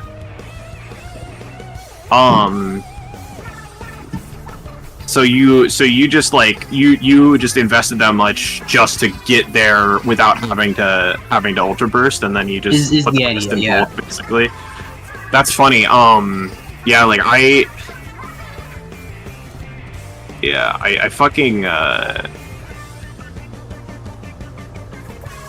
I think, yeah, but I mean, then that also just makes your fucking, once you Ultra Burst and have Calm Mind up, that it's just even more of a fucking killing machine when it's Ultra Burst. Like, it's like, absolutely. Jesus fucking Christ. Like, I have this much investment and I have 167 special attack and Calm Mind up. Special after Calm Mind Sauzels. I'm not sure how that works. I have to look into that. But yeah, usual Necrozma stuff. Yeah. I brought back the normal gem Sneasler. Yeah, Weasel Company. Fast taunt on this thing also. I was mega scared of this being Swords Dance to the point that I didn't recover on it, and I probably would have won the game if I recovered on it. I'll be real. Like I think so, probably would have won the game if I recovered on it, but I didn't, and that was my folly. I remember Hazel saying something along the lines of to me like I was screaming at the fucking computer because you didn't like recover on Sneedler, and I was like sorry. I was scared of sword stands. Sorry. Who yelled at you on screen? Who did that? This is Hazel, I think, said that. Yeah, like I don't know why I didn't taunt. I just really needed that chip. I was terrified. we were both scared. Mm-hmm. As fuck, I guess. You didn't quite say that. You didn't say screaming. What were you doing at your computer screen then? Lunging at the computer. You were pooping on it? You pooping? Or are you pooping? You farting? Kind of nasty. Hey, you farting? Must be pooping. What's we got Claude here. Pooping and farting, yeah, poopy stinker. Yeah. Poopy stinker's got the double hazards, earthquake recover. I'm slowly realizing that maybe Hazard is kind of good on this guy. Poopy stinker. Yeah. These spikes are good. Like I wasn't like I was like kind of 50-50 on them getting brought, but I was like thinking like T-spikes. I was fairly ready for them, which is why I had Heal Bell Chansey. But because I misplayed Chansey so hard, it didn't even work. But yeah, T-spikes, like they definitely cooked. Like they definitely did good stuff. I always forget. We're so used to toxic that I always forget how much damage like regular poison does because it's immediate, right? Like it immediately does more on the first turn. Yeah, it just. And that's huge. Like it's actually really fucking scary. But just the next special defense here, I think for Pheromosa, I was really scared of Pheromosa. That's why. Oh yeah, that kind of makes sense. I was like considering like Quiver Dance Pheromosa a little bit against this team. I was just too scared of the Onward Core ultimately. But scared of I was just too scared of the unaware situation in general. There's too much unaware for Pheromosa. Like Zekrom is the good setup because it's terrible, so it doesn't care. Right. Yeah. Oh, I didn't even think about that. Wait. Yeah. Oh shit. So I just chunked that. That was a boosted Dragon Claw then. Yeah. Completely forgot about that. Wow. Zekrom's goated. Yeah. Yeah. This was okay. So this was a little bit special attacking vested. I was wondering about that Hurricane. That Hurricane did a lot. Yeah, 24. Rush his charge on it again. If you take note of that. This charge is good. I like this charge. I forget what this guy was for. I think a little bit. I think the extra special attack might have been for. Well, I don't think the special attack was for anything. I think maybe just the bulk was for fucking Rillaboom or some shit. Rilla, Arcrown, like I got a bunch of guys that are kind of annoyed by Zapdos. Mosa doesn't like it because it doesn't like the stabs or it resists the stabs. You know, it resists the stabs and it doesn't like. Did he come out? What did he do? What did he Hurricane? I forget. It hurricaned Arceus. That was it. Okay. Yeah. It did like 36% or something, and I was like, what the heck? But I guess I was not special bulk invest at all. But I was like, dude, good HP, so whatever. Yeah. And you got this fucking this shit also kind of did a number on me. The fucking trick specs, like. Oh yeah, I was very happy with that. You get a lot of fat that my team's scared of, and that trick definitely helped. But it also definitely hurt not having a toxic. I probably should have had a status on here. Yeah, it's hard to fit 4 moves onto the bro. I thought it'd be enough, clicking Scald on like Arceus, and that did end up helping a bit, but like Toxic would have been so much better. I would have done over Future Sight because apparently, if you aren't out on the turn, Future Sight's going off, it doesn't get specs boosted. So like, yeah. Well, I mean, you didn't have specs at that point anyway. Yeah, but it wouldn't have mattered, but still. Yeah, I mean, the mechanics of fucking Future Sight are just bizarre. If you have another Pokemon that's holding specs that's out on the field while like whatever, then that will be boosted. It will be boosted by that specs, even though it's still using Flowbro's special attack. It's so weird. But yeah. Yeah, because I was missing my Slow King from last draft. I miss having just like a big regenerator guy. Yeah, for sure. Yeah, you're mostly like Spadef here, which like I guess makes sense. I mean, like, it has a giant number on the FizzDef. Like, yeah, hard ground, but it's pretty big. Yeah, I get honed too hard. But yeah, I mean, overall, good shit. Like, this game actually was fun though. Yeah, it was fun. What's your favorite guy, Morgan? My favorite guy? I mean, it's kind of obvious, isn't it? It's that damn lion. It's that damn Ultra Necrozma. Lion. He, like, Necrozma is, like, a weirdly, like, unassuming... There's a spider on my computer. Oh, fuck. Yummy! What, are you thinking I'm gonna eat him? I'm gonna put him in my mouth I'm gonna eat him. I'm coming over right now. I think WAFLLOES might be Spider's George. Wait, that's true. Morgan, you skipped my favorite guys on the other weeks. Can you just put Necrozma for every other week, even on the ones that didn't appear on? Morgan didn't skip those. Faye just didn't write them. Whoever writes them. Faye, like, I said Faye just because that's kind of Faye. Faye executive decision added that tab to the sheet. So, you know, it's not, like, I didn't, yeah, so I'm just... I got you. But yeah, good shit. Like, thanks for your time. Good shit. I'm gonna go eat that spider. Alright, yeah. I hope it's yummy. I'm gonna talk about my team now. I'm sorry, everybody. I didn't like doing it, but I did kill the spider. Yeah. He was interrupting my stream. It had to happen. That's happen sometimes. Alright, so let me go through this really quick. This is like FizzDef art for whatever. I definitely knew what it was for at some point, but I don't remember anymore. I'm like starting to become disillusioned by Jerf. This is actually fucked up to say. I realized that match that I realized after that match that like your judgment just does the same damage as super effective Ice Beam does. So like unless there's an immunity, it's like fucked up. It's like actually not that it's actually not that good. It's not actually that. It's not actually that good. I mean, it's good, but it's not like that. You should question if you need it sometimes, I think. But that's besides the point. Calm Mind Arceus was very obvious here because it like did a lot of very good things. The things that were good, you could see them. They happened in the game, and it was good. Ground type did good work. Mr. Craw was... I knew I needed him here. I knew I needed him here. I explained my reasonings earlier. So it's just like this is like an in-game team type moveset where I just have two moves of each type, but that's how Crawdon is. Speed was like for... I think speed was for like uninvested Duskmane, and then I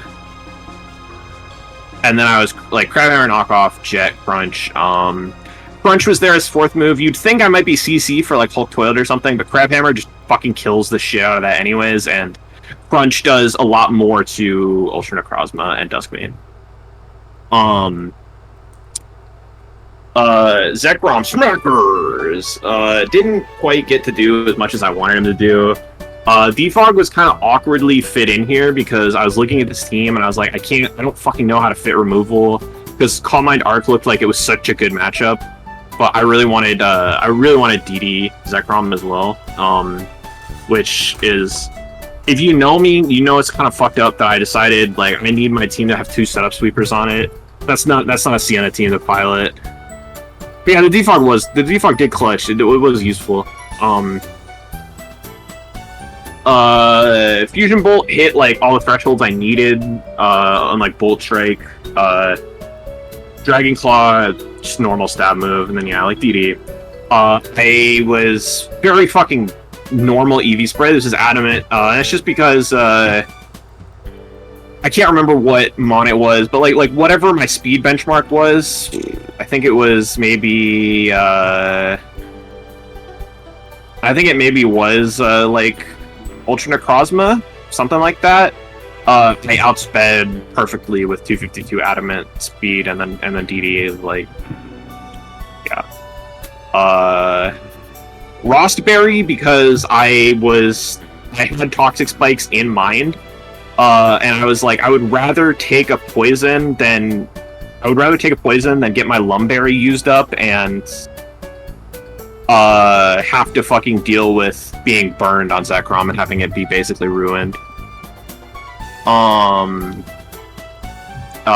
know, sometimes I think like not having your Lum just get fucking used up is actually pretty useful. And this was one of those times. Yeah. Heal Belt Chansey is like S-Toss, Soft Boil, Teleport, Heal Bell, yeah, like pretty normal spread. Like this is kind of the EV optimal thing. You want to do the defenses, and the HP doesn't matter because it's gigantic already. I thought Teleport Chansey was really good in this matchup, so I decided to go with it. Fortunately, I just mispositioned this a lot, but I still think Chansey's fucking good, obviously. I just didn't play it right, unfortunately. Yeah, you can't disrespect Chansey. It wasn't her fault. Yeah, and do you guys think she loves her egg or no? Yes, absolutely. Okay. She would protect it with her life, no question. Okay. Yeah, Joyous Jeremy here, the E-Tran. I'm gonna be real. I forgot this was Air Balloon halfway through the match.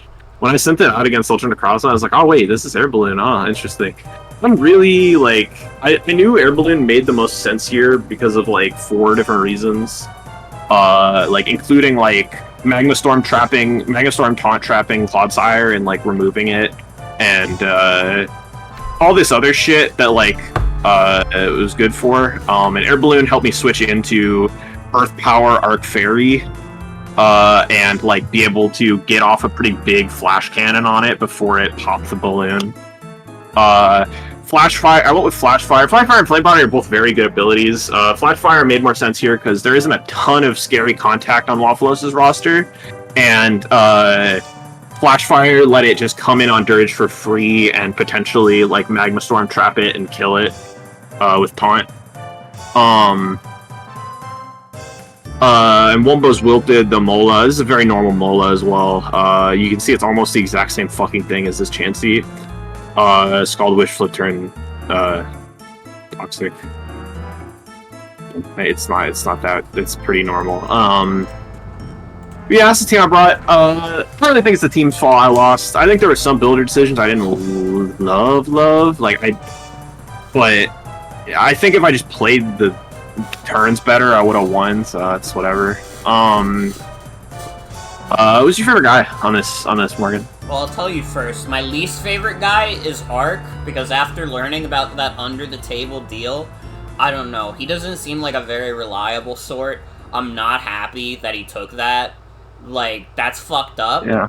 And I think, like, if, like, you know, you have been a little down on yourself. You've said, like, your playoffs thing is, like, a little in contention. I think you have it in you. I think you need to have a serious talk with this Arceus, though. I think you need to let him know that this shit is not right, and it's ruining the integrity of this league.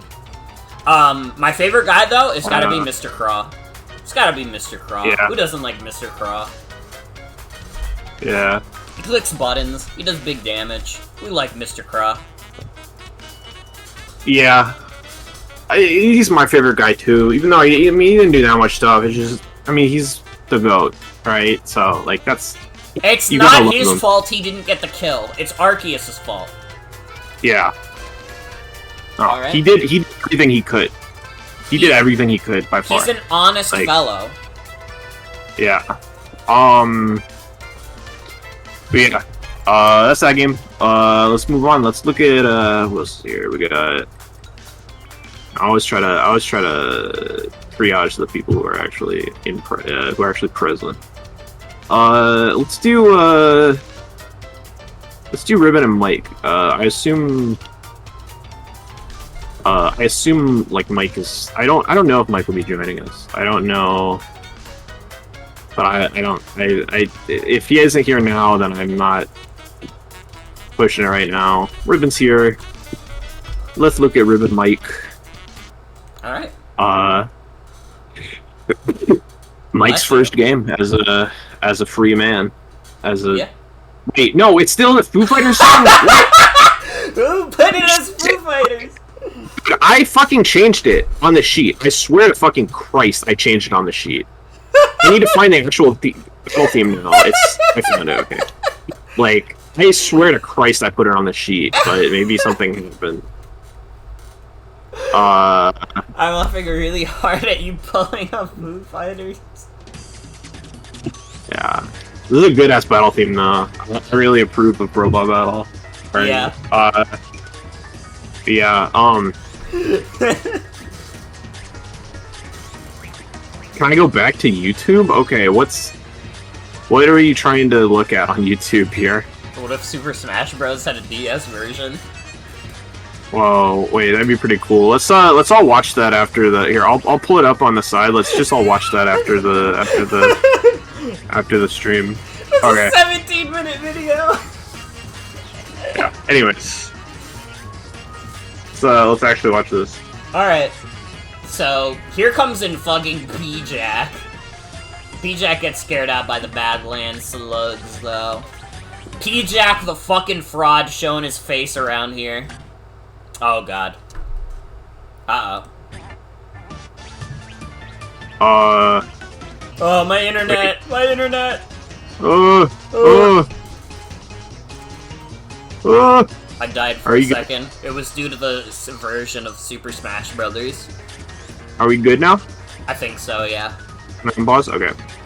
So yeah, the fucking, let's just go back to turn, but like, Yeah, we're playing a lot of footsies right now. comes in. Power Whip. Power Whip on Gyarados is crazy. Holy fuck. Now Lugia's in, subs up. Yeah. Dragon Ascent does fuck off your multi-scale. Lugia is the Great Wall for a reason. Girl wins out. You have to respect Lugia. Toxic misses, misses, which is tragic. In comes back in Gyarados. And you know, Gastron's not fucking with Gyarados. But Temper Flare is crazy! Holy shit! So a quick bonus, a quick explanation of this. So like, I kind of played double duty on this in this matchup because I did some work with like Mike. Like I contributed a few ideas to like the Mike team building. I wasn't that super involved in it, but I contributed a few ideas. Like the Gyarados being Life Orb was my idea, but I did get a DM like a day before this match or whatever, like some amount of time before this match, like a couple hours actually, I think, like just like from Ribbon that was like, WAFFLLOES told me that you like building Caesar, can you give me Caesar EVs? And I like literally couldn't resist, so I was like, okay, I'm gonna make this live Mega Lucario Blaze Kick. And it also incidentally lives Gyarados Temper Flare. So that's my story. I can't resist. I love Mega Caesar. But let's yeah. The live there is a big deal. Gyarados is eliminated. Yeah, Gary is out. P-Jack, though, takes a close combat. Holy shit. Gets rid of Mega Caesar. P-Jack is trying... He's, you know, he was known as a pig in the last league. He's trying to redeem himself. Helmet, unfortunately, kind of limits his time in the sun. Yeah. Gastrodon is just like a pain to deal with in general. And here comes out Lucario. The Mega Lucario. And boom, close combat. press some buttons. Well, I mean, not that many buttons, but it pressed one button. It did click A button. P-Jack comes back out on Digital Horse. Dies to Ice Beam. Now Seismitoad's here, though. Yeah, and Seismitoad eats that Ice Beam. For a reason.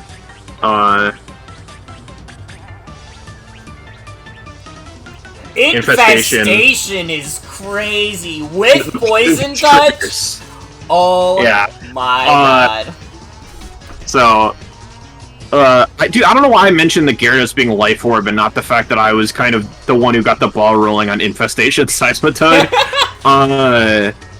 Yeah, Infestation is, despite being special, it is a contact move, so it does trigger Poison Touch. So Gyarados actually, fucking Seismitoad actually does a ton of chip through that.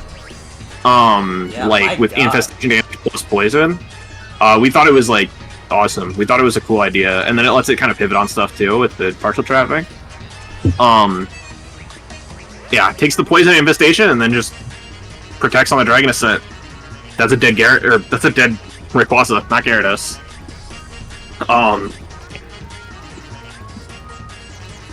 Failed double protect. Seismitoad is now Specs. Beautiful. Which limits its utility. Yeah, but Lugia just sitting on Hatterene. Takes a nuzzle though. Eats a psychic noise too. Hatterene is doing everything in his power. The Whirlwind is crazy. Whirlwind to pivot on Hat. That was a Hazel original, to my knowledge. Hazel said, "Oh wait, this should be Whirlwind to fucking pivot on Hatterene." Well, it should be Whirlwind in general, but also you can use it to pivot on Hat, which is so fucking funny. Yeah.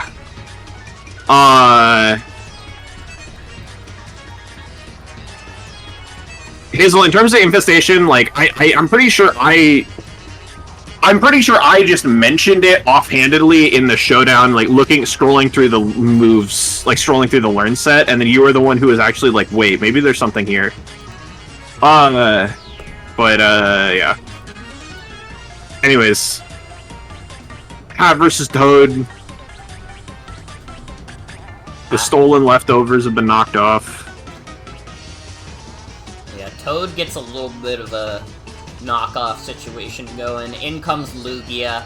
Eats a Judgment. All things considered, that only doing a little under half is crazy. Not a very smart Toxic after intentionally whirlwinding into Magic Bounce earlier. Yeah. But questionable stay-in on that. Definitely Meteor matching Lucario. And it gets the attack boost, which looks pretty bad for Ribbon. Yeah. So. Oh my god, cheapviewers.com on Legacy of Love. This is the third fucking bot this stream. Twitch, can you please do something about the bots? Holy shit. Red card does get Lucario out of there, and Seismitoad just has to die. But Lucario's faster, Meteor Mash to the face, and then a fat fucking close combat to the dome. Yeah, that just does a shit ton to art. Judgment kills, but Moon is faster and Moon is able to clear it. Oh, yeah. That was a close one. That was fun. Oh, I would love to watch you right now, but I got it. Dude, this was posted 4 hours ago? We're trailblazers. We're pioneering minds. We're crazy. I just realized the person you made was named Dead Gaming 6. that was one of the byvines. Dead Gaming 6. So yeah, let's should we get I used to have let's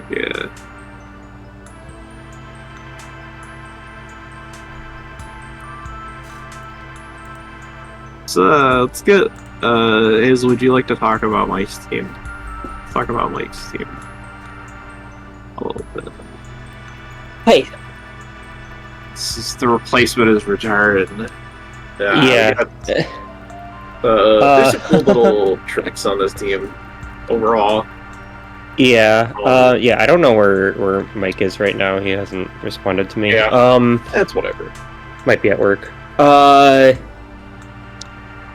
So yeah, like Sienna said, I had a few ideas on this. I had a few big ideas on this team, like the whirlwind to intentionally pivot, because like a lot of stuff here doesn't mind being out against Hatterene. It kind of got the worst pivot in, but oh well. And I mean, it was the worst out of what was there, but it would have been better if Mike hadn't forgotten that he had just clicked protect. Wait, no, that was earlier. Never mind. No. No, because if it just pivoted in, then it wouldn't have just clicked protect. It doesn't matter. Yeah, it doesn't matter. Something happened. I don't fucking know. Point is, it was kind of a saucy idea, but it didn't do that much in practice. Yeah, because there. I was like really worrying about the Lugia versus Hatterene matchup because I just really didn't want Hatterene to get much momentum because, despite most things not minding being out against Hatterene, they don't want to switch in.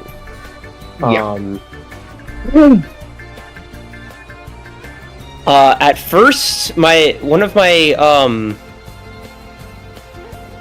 no, I think I was just getting turns mixed up. It doesn't matter.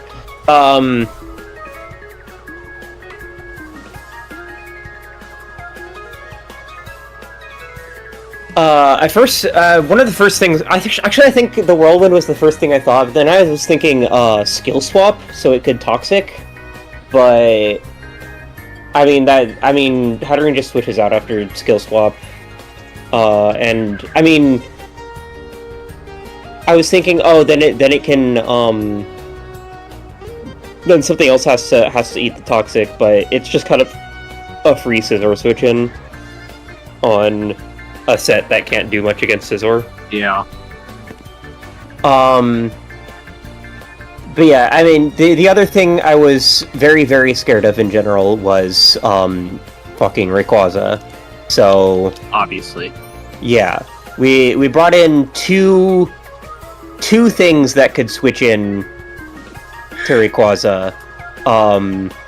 Lugia and, Iron Treads.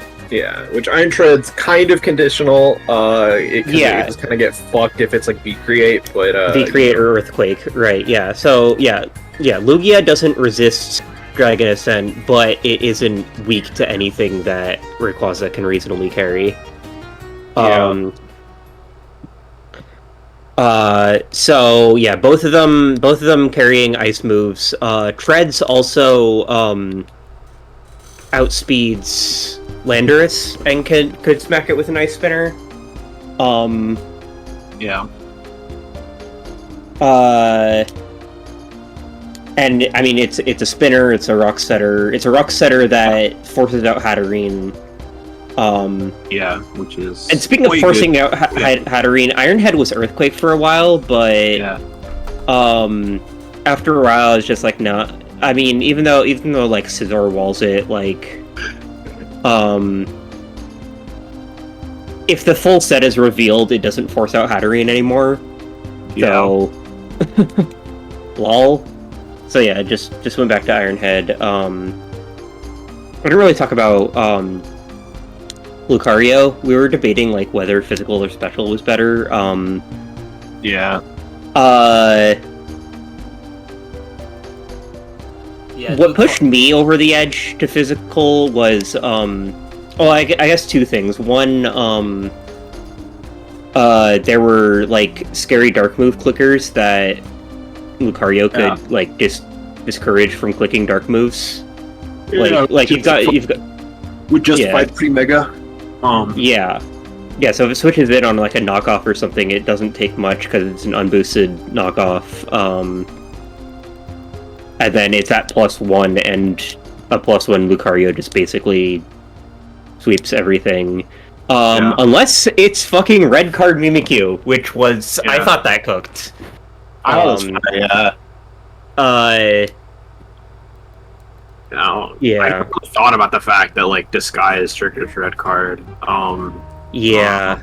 It's not like it makes sense. Obviously, it's just something where I just like it never really clicked in my head until I saw it happen. Yeah. Roaring Moon was another. There was a fucking another anti-Rayquaza, like a third Pokemon meant to deal with Rayquaza just to outscarf it. Because I was reasonably sure Scarf Rayquaza was coming. I forget whether that was actually the set.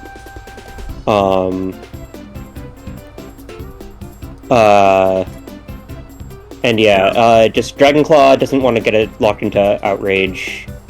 U-turn pivots, Iron Head, again, is a Hatterene matchup thing. Crunch is just a stab move that can like be a hedge against potential Arceus. And this beats like, I'm assuming this is faster than like max speed. Like, is this faster than max speed Rayquaza actually? Yeah. Yeah, because Rayquaza's like what, 95? Yeah, Rayquaza's like 95. Like, Moon you is can still 115. afford estimate. So even if you're Scarf, like even if it's Scarf Rayquaza, you're still faster. Yeah. Gyarados.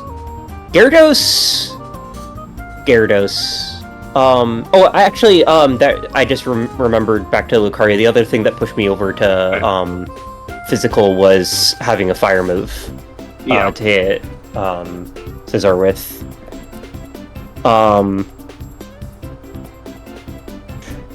Anyway, Gyarados. Yeah, Gyarados is, you might notice, Dragon Dance no stab.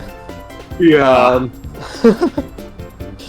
Which there was a lot of hemming and hawing from mostly me about this. Dragonite type Gyarados, yeah. Yeah, Power Whip was Waterfall for a while until eventually it was just like I kind of want to just goob Gastrodon. Yeah. Kill Gastrodon, kill Scizor, Earthquake, Arceus. The rolls weren't great for Earthquake against Arceus. That's mostly the thing that tipped it over into Life Orb territory. Yeah. Yeah, we're receiving a report that Gyarados just got a new job from the president. Joe Biden? Dude, we're having like so many crazy moments this week. Yeah, so I mean, I guess even though Gyarados doesn't really get the sweep, I guess what was shown in this battle was like impressive enough for Biden himself to get Gary Numero Dos onto a secret project. So yeah, I mean, who knows if we'll see the results of that, or maybe it might just fade into history. We'll see. We'll have to see. Seismitoad. This is the man of the hour. For real. Yeah, Seismitoad. I forget what was there originally, but Sienna was the one who pointed out like, this team fucking hates Arceus. Yeah. We need something there. Yeah. We kind of talked about it. I think what happened is like I think I like jokingly suggested infestation, and then we like both kind of thought about it. We were like, wait, no, this is. I don't remember which one of us noticed that it made contact. Yeah, might have been you. Doesn't matter, but like once we realized it was just like, oh god, wait. Yeah, because it's like. You bring it in on Arceus, you click Infestation, and no matter what comes in, like, if it gets the poison, with Protect, that's just 50% of its health gone. Yeah, like, that's so much damage. Yeah. Yeah, and it let it kind of pivot on things, and just, like switch into stuff, and just, like, come in on fucking... Yeah, so Infestation Protect could let it, like, remove or half remove, like, a lot of things. Yeah. And, you know, and then obviously know that like that thing is still going to be in, so it can get a more favorable matchup if it was something that really annoyed it. Like, fucking, I don't know. Honestly, its matchups are really good on this entire team. Something really not like maybe Articuno or like Chinba. I don't know. Yeah, like, or just like even if it's a reasonably good matchup, just like preserve the health for RCS checking. Yeah. And then Earthquake knockoff are pretty self-explanatory. Yeah. 16 speed was 4. How fast is anything? Seismitoad is 74. Oh yeah, for Scizor. Yeah. Scizor is 75, and I'm like, this isn't gonna have more than 4 speed EVs, so. Yeah. Yeah. I mean, Epic set. Yeah. Epic set, and I'm gonna ask what the favorite guy is, but I think I know who the favorite guy is. Like, though, because like, this is an Epic guy. Yeah, no. The Seismitoad is too dope. And I mean, there was nothing more awesome than seeing the infestation poison. That was crazy. Yeah. On the first try, yeah. Yeah. I have to admit, at first it was gonna be P-Jack, but honestly, that pig's gonna have to work a lot harder to get his time in the sun like that. Yeah. Stupid slut. Anyways. let's I guess that one infestation took my poison touch luck from the next week, but whatever. I think your time, Hazel. Let's I'm gonna go eat a big burrito. Yes! Yeah, enjoy your burrito. Yes! Alright, let's talk about Ribbon's team and bring in RibbonHS. RibbonHS. Ribbon Halt Streams. Hello. Hi. I'm on the big right now. Yeah. There's an amazing digital horse up here, I see. Kind of our first character. Yeah, this is a pretty standard set. It's Calm Mind, Judgment, Ice Well, it's not standard because you did make a big goof here. I did, originally, this was actually Swords Dance with, I think, Supercell Slam and Extreme Speed, because I thought that was funny. Yeah. But then I changed it to a special Calm Mind set, but I just forgot to change the EVs. Yeah. Pretty rough, but it happens. Big mistake on my part. Yeah, but oh well. It happens. Pretty funny though. We got this Rayquaza in the mix. We got this is like, actually, I don't really like this that much. Oh, it is V-Crate. I didn't know. It's sub life orb, like Dragon VP extreme speed. Do you remember anything about the EVs? Do you remember what the speed was for? I do. I kept notes on this. The 188 speed, I believe, was to always outspeed Adamant Palafin. And WAFFLLOES helped me prep this set as well as the set, this team as well as the team I used against mememixtape. And we did this one second. This was the second team we did. And while we were EVing Rayquaza, we realized, you know what, the specifics don't matter that much. It's probably fine. And so the rest of the Pokemon on this team are just 252. Yeah. Is there anything with the defense there? Is it like No, I think that was just left over. Yeah, I don't know. I just didn't know I wasn't in HP.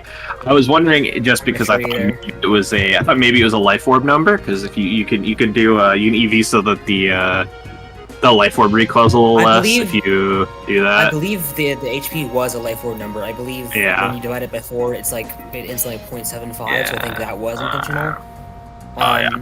Substitute was kind of because the idea is like Rayquaza forces a lot of switches, like so many things are scared of Rayquaza. Yeah, you could potentially set up with that.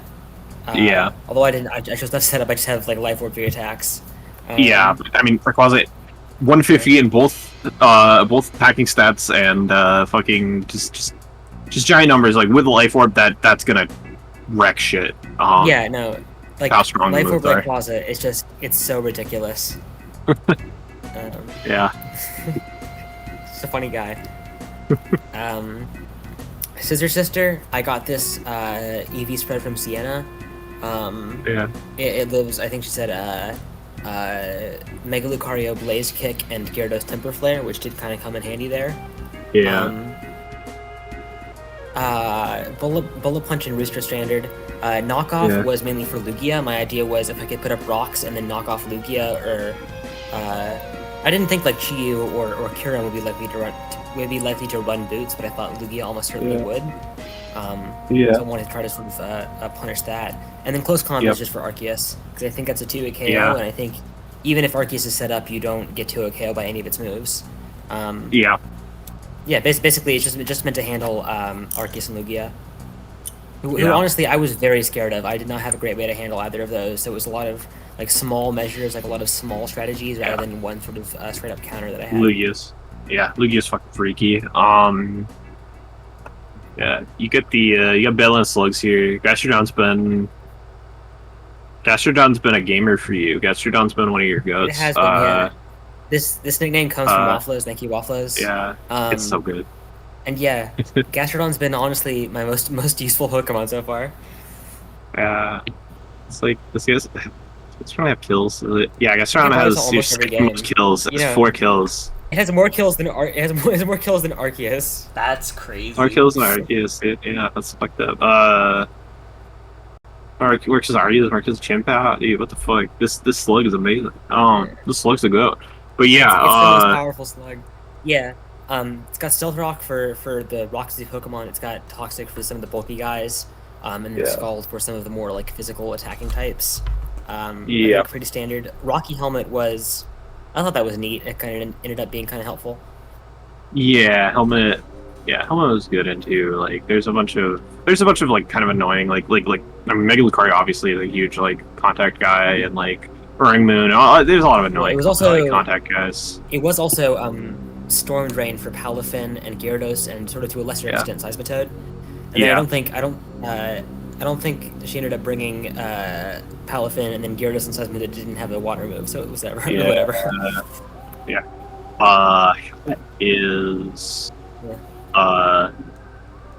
know how to actually I don't know. It's a little Psychic Noise.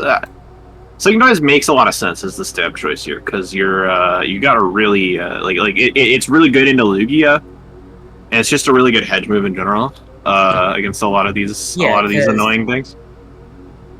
I think honestly every time I bring Hatterene it's gonna have Psychic Noise, because even on like a max special attacks spec set, it's still just really useful and blocker than your other sort of psychic stab moves. And then, you have the Nuzzle and the Trick. I'm not sure why it was Quiet Nature.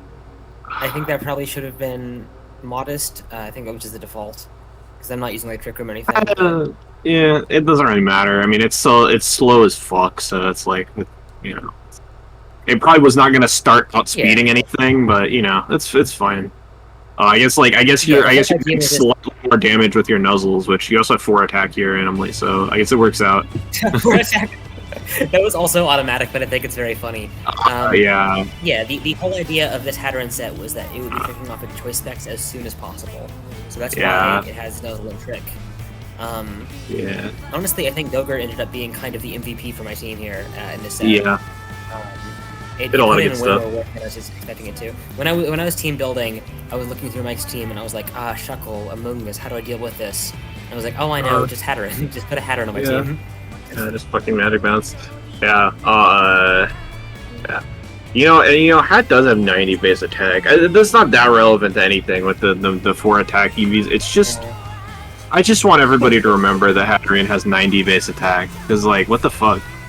I'm gonna not need that. Versus... Who told it needed that? Other than, like, the only reason it has it for so that all those Pokedex entries about how it, like, rends things limb from limb, like, makes sense or whatever. But, anyways, yeah, finally the Red Card Mimikyu. The Nuzzle does do about 25% to Gyarados, so that's something, maybe. fucking goated. Alright. Finally, we have Dolly here. We have the Mimikyu, the red card Mimikyu. Yeah, I was looking at Mike's team and I saw like Arceus Ice, Lucario, Palafin, Roaring Moon, Gyarados. So many Pokemon that could get really, really scary if they get set up. Yeah. And I thought that red card Mimikyu with Disguise was kind of a good blanket check to all of them. It's got Willow because most of Mike's team was physically offensive, and Destiny Bond to hopefully trade with something. And then there's just Play Rough to hit Roaring Moon, and then Shadow Sneak to kind of pick things off. It's I think pretty standard. Yeah, it's a good fit. I mean, I'm a fan of it. I would be my favorite guy for this team, and I feel like, it did like kind of come in clutch a little bit. Like, I mean, like, it was a little like late game. Like, it wasn't gonna say, but it definitely like made your differential like a lot better. So it did, like, I think Mimikyu took me from like a 4-0 to a 1-0. From your 4-0 to a 1-0, yeah, like that's huge. Like you can't discount that. That's a gamer right there. And yeah, like I mean, I think Mimikyu is instantly been more useful than even Delmise was. So yeah, like I barely thought about like red card disguise, but it works out. So I just fucking remember the Hatterene learns Swords Dance too. Sorry, that's the complete aside. I just fucked up. It learns Swords Dance. It learns Power Whip. It learns like Play Rough. It learns Psycho Cut. Fucking weird, dude. Like that was the thing because I've been looking at funny stats I had an idea for like Sand Force Gastrodon. And one of them that I was considering was Swords Dance Hatterene. It's surprisingly good. It's the 90 days attack is pretty good. Anyways. Morgan, what's your favorite guy? I would like honestly, it's tough. It's like between Hatterene and Mimikyu. I'm gonna give it to Hat though, because you know what? Now that I have this Hat knowledge, I'm like, this guy's fucked up. We're just saying random fun facts about it. The random trivia. Well, I mean, you are partial to trivia facts. This is known. Please, that's a dead name. You know, you shouldn't do that kind of thing. I'm sorry. Anyways, thank you for your time, Ribbon. Of course. Yeah. Let's just get 1 second of this video. Okay, thanks. All right. Okay. What other matches we got? We're only like halfway through.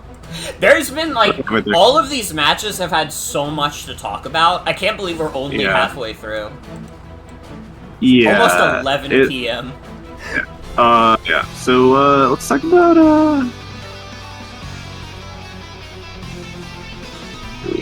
Let's talk about Fate Eve. This is probably gonna be the longest thing we. This is gonna be the longest match. Like, this isn't the longest, or this is. I think this actually this. I don't remember if this is the longest match by turn count in this week, but it is long, and there are a lot of things to talk about.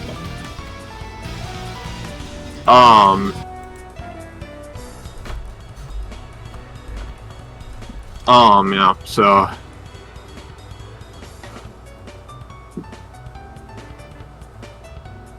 yeah. Anyways, let's pull up this babble.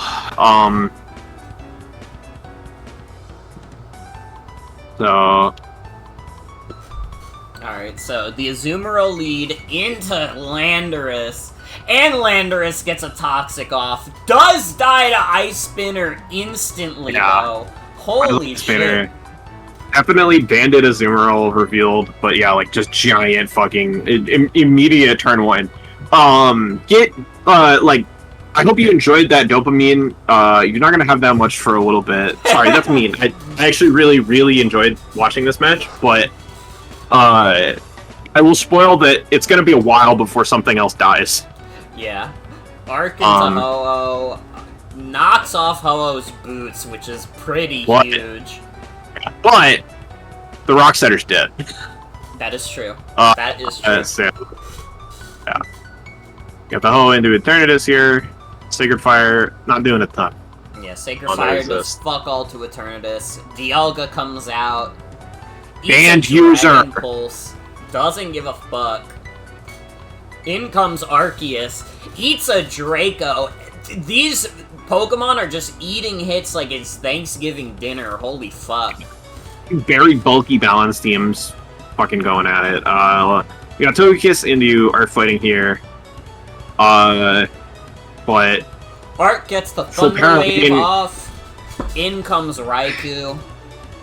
And the full para, I mean, you know, I think it's on the. Yeah, I said it in the chat, but I think it's on. I think that's on Eve. That's an unforced error naming the Togekiss Good Luck, because that just gave Faye good luck, and the Togekiss got full parried. So yeah.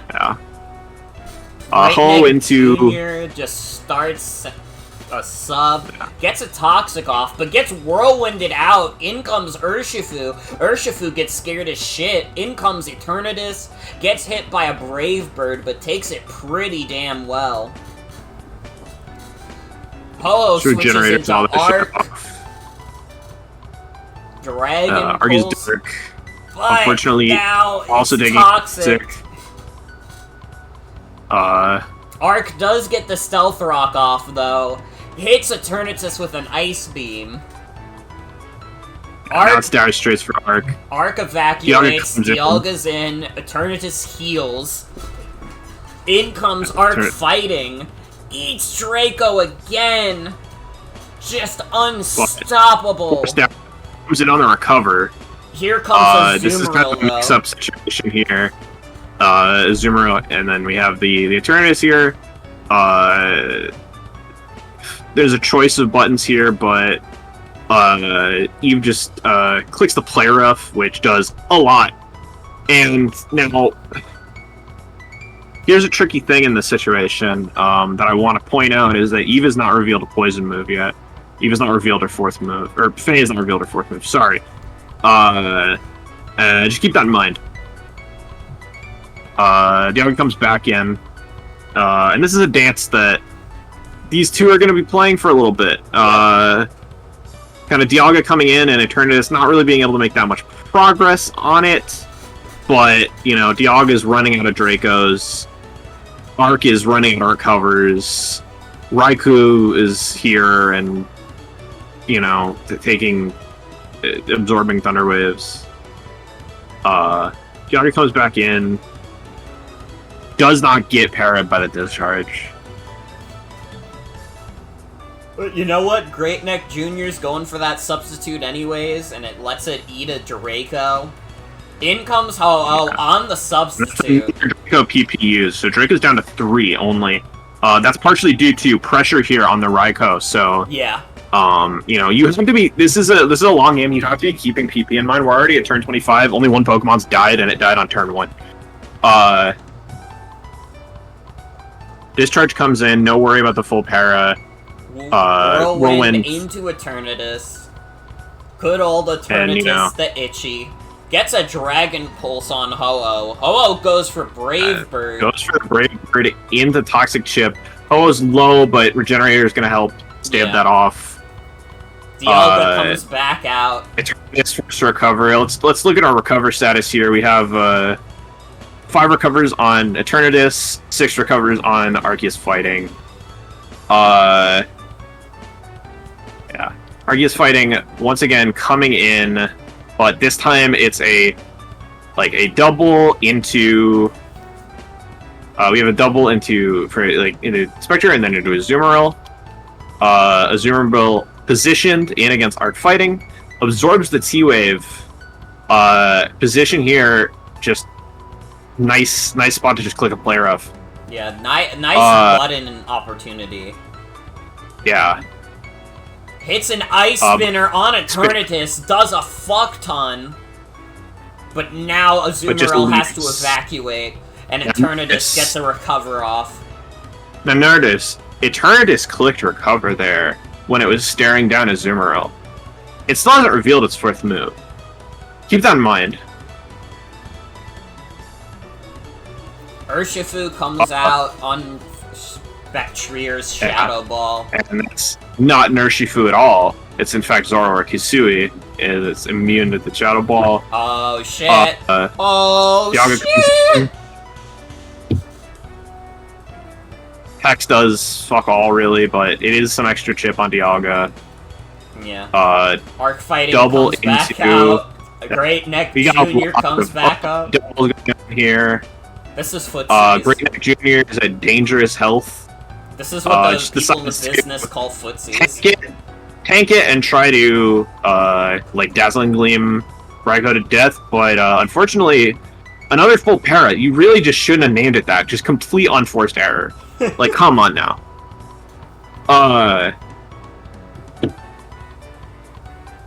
Yeah. Dialga back in.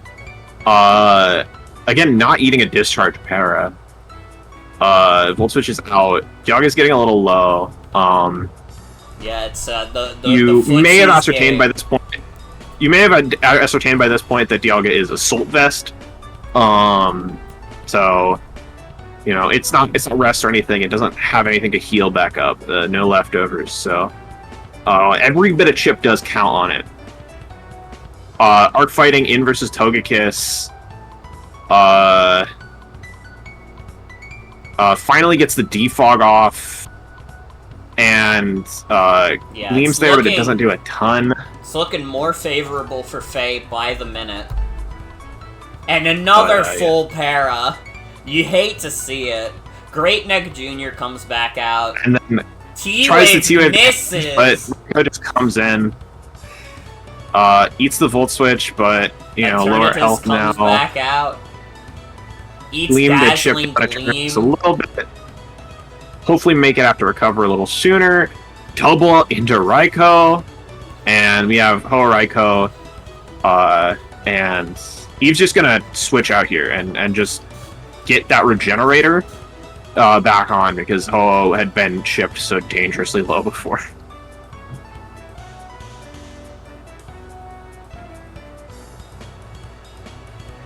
Draco on Urshifu does not kill, but Urshifu isn't able to get a substitute up. So Great Neck Jr. comes in, does it take Heavy Slam. Yeah. Also debatable, is that Urshifu? Is that Zoroark? We don't know right now. No. Sub is a feasible move on everyone. It took Draco and didn't unveil its disguise. That's Urshifu. Oh wait, shit, you're right. I'm stupid. I'm Pokemon. Heavy Slam doesn't do anything to Great Neck Jr. Honestly, 16's a fair bit for something that's bulky and resistant. Dark is about to go down, but starts to do a recover on the switch into Arc fighting. On the double, yeah. Switches into Ho-Oh. Judgment does fuck all to Ho-Oh. Eternatus comes in. Eats a Brave Bird. Immediately letting herself back into this kind of dangerous, like, precarious health situation, but, you know, Dialga comes back in. Arc Fighting comes out into the Arc Dark. The Arc on Arc action. And finally, the second kill of the match. On turn 55, but very dubious Suicide Rocks there on the already revealed defogger of this team. Not so sure about that one. Spectre starts clicking Draining Kiss, but it does really not that much, and it eats a para. Things are looking like they might be starting to unravel here. And another full para. Just some brutal para luck here. Yeah, I mean, Faye has spread around a lot of status. Basically, everyone except for Dialga has a status now. Yeah, which means that the Hex on the Zoroark is gonna go crazy. Yeah. Eternatus gets burned. Yeah. Ho-Oh eats a Dragon Pulse, does a little Brave Bird action. But Ho-Oh has to switch out back into Spectrier. Eternatus just healing off the damage. Down to 2 recovers. Arc down to 3 recovers. Urshifu. Oh, just kidding. It's Zoroark. Haha. This is Urshifu. Who dies spectacularly to a Draco. Only 1 Draco left. There's Yeah. only one Draco left. Not that it matters, because Dialga's dead as fuck anyways. Yeah, Eternatus comes in on Spectrier. Oh, just kidding. Haha, it's Zoroark again. Urshifu's dead. Yeah, Zoroark is now impersonating Eternatus. Good old Itchy. Gets a little Hex off on Ho-Oh. Doesn't do a whole lot, but Faye sticks with it. Just Sacks Zoroark, but as a bonus gets to kill Ho-Oh. Great Neck Jr. comes out, and it's just down to Spectrier and Azumarill, and they're both so heavily chipped at this point. Spectrier gets a Shadow Ball off on Eternatus. Eternatus just starts recovering it off, though. Spectrier, unless it gets the special defense drop, is just not doing enough damage. and a full para. And the full para, you hate to see it.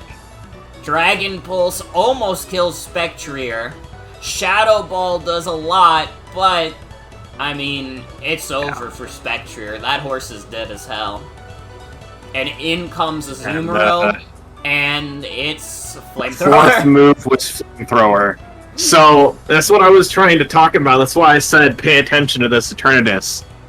Faye successfully bluffed Poison Move this entire game. 76 turns. Faye bluffed Poison Move. There were so many situations where Eve could have just killed this Eternatus.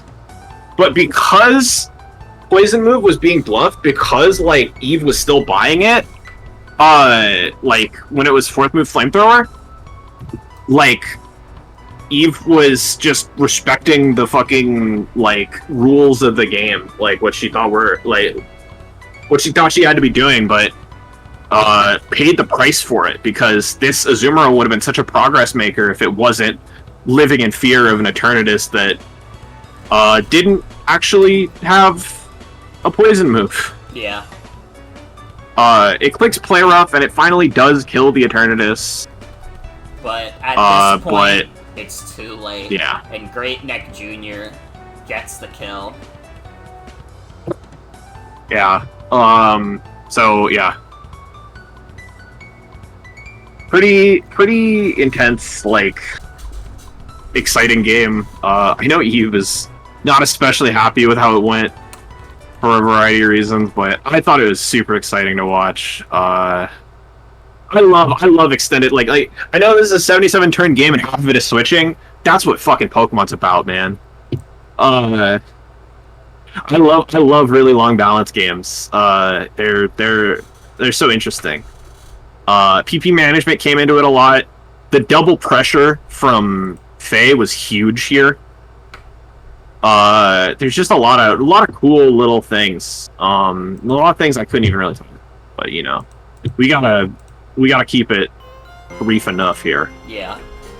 But yeah, let's play Faye to talk about her team first of all. Hi, hello.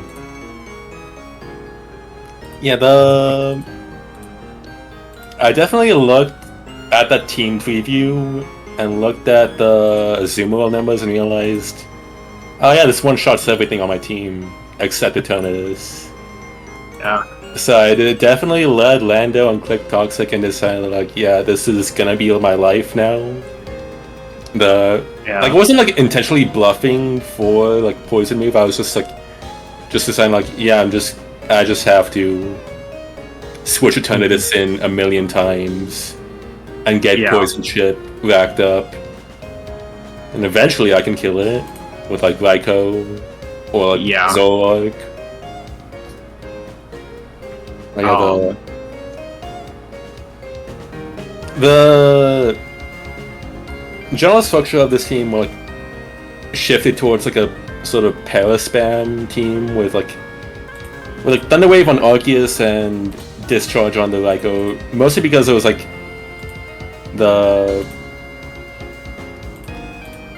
when prepping for this team, if Eve's type chart is like impenetrable. It's like whenever you have like a combination of type like a coverage combination, like how you think you can like kill 2 birds with 1 stone, and there's like a fucking flock of like 8,000 eagles waiting to fucking swarm you. Yeah. Like the type synergy is like really good on Eve's and defensively, so I felt like the move slots were like better spent on status effects in a lot of places. Like I have like 3 toxics and like 2 paralysis spreaders. Yeah. And like Eve's team was like had a lot of outs against toxic spikes, so like I figured like just going for like manual poisons would have been like way better too.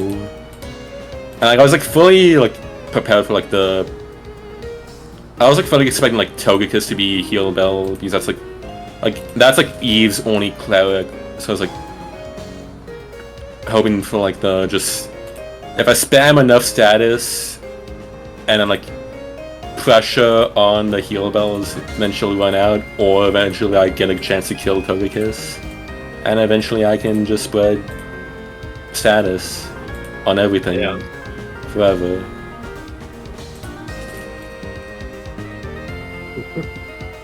So yeah, the physically defensive alternatives like good. This is my main Ho-Oh check. The takes moves good, and like this absolutely like was. Flamethrower was absolutely like a mismatch of priorities. I was like a little bit scared of like Aegislash, potentially like taking dragon moves really well and then doing stuff. But huge power is numbers. Yeah. Big. Biggest number ever. I absolutely should have had like. I absolutely should have put the job of like checking Aegislash on someone else, just so that like Azumarill would be more manageable. Yeah. And also like I also like wasn't.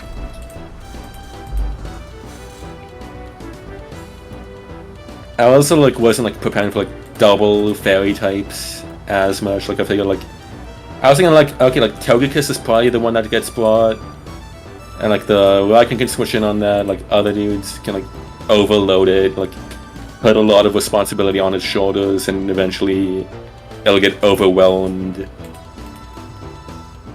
So it's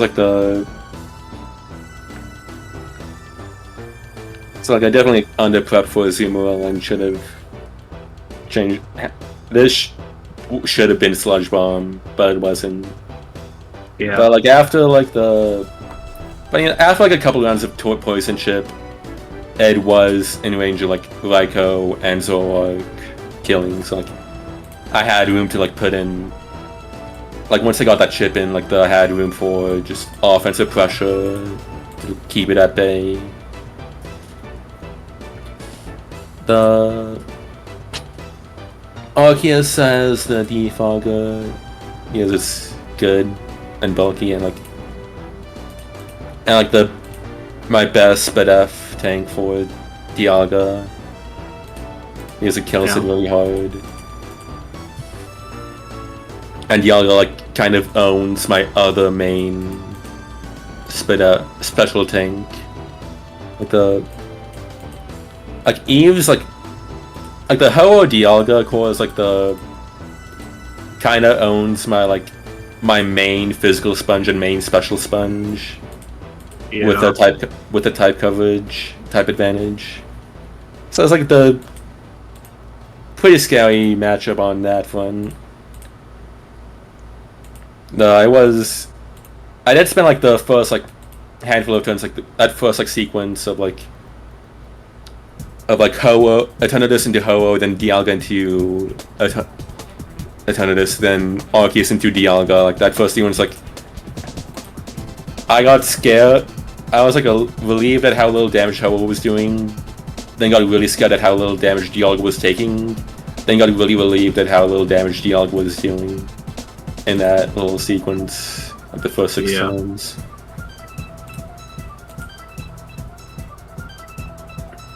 Anyways, Thunder Wave annoys a lot of things.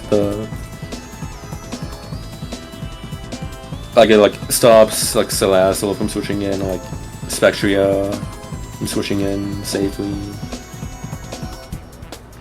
And like I was also like scared of like Garchomp in preps, and like the Dialga was like my main line of defense against that, with like just like doing like good neutral damage with Judgment against it, and also like defogging against it. I was like, that's like Dialga and like Garchomp are like sort of both like hazard setting potential, like, and also like Arceus Stock is like Arceus finding like matches up really well into basically like all of Eve's hazard setters, except Salazzle, but that sets T-Spikes, and I have Eternatus, so not too worried about that.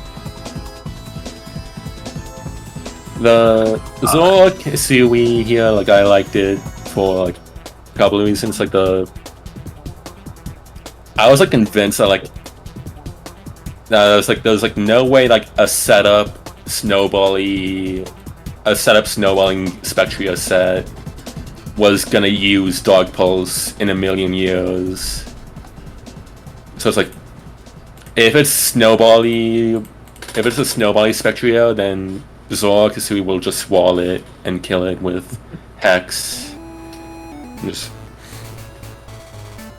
like knock off and all the other moves. And if it does have Dog Pulse, then there's like way higher priority coverage like has to come first. It's like whatever it is, it's like less of a setup sweeper. My other dudes can, like Eternatus can handle it a lot better. Or like there was like choice specs like Urshifu could also like exploit a Dog Pulse lock on the Spectria too with a substitute setup.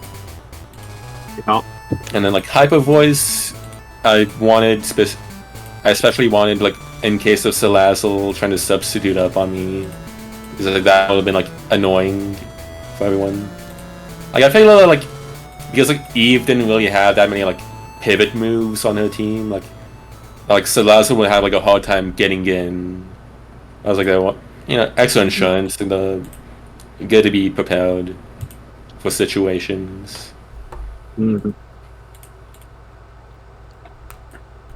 Yeah, like Glyco also like was kind of supposed to form like a sort of Volturn core with Lando, or like you saw like how many like Dialga switch into it a couple of times. Yeah, I was expecting like Garchomp to switch into it. So like if that was there, it's like sub on the switch and then Toxic the Garchomp or whatever else came in. Discharge through like Sweat Paralysis on the things that on other stuff. Yeah. You got like PP stuff. Hopefully, like if it was like Heal Bell Togekiss, I wanted to PP stall the Heal Bells out. Yeah. Too. You got Urshifu here. Yeah, he kind of got owned by timid Dialga. Yeah. I was like, I'm betting that's the exact situation Eve wanted to be timid for, was Urshifu adding in. It was like the Lum substitute was like, and bulk up was like I felt like if I went for a choice band set, then like I felt like a choice band set would be like too easy to scout with the regenerator core. Like, they heal off the damage they took when scouting, and then Eve would switch in something that like can take the choice lock move good. Like Togekiss like quad resisting fighting, or like especially being immune, and then like the fairy types and Arceus on a dark move. But then like with I I still wanted the power of like still wanted to use a set move to have that power, but like nothing on Eve's team was going to be like a guaranteed safe setup. So it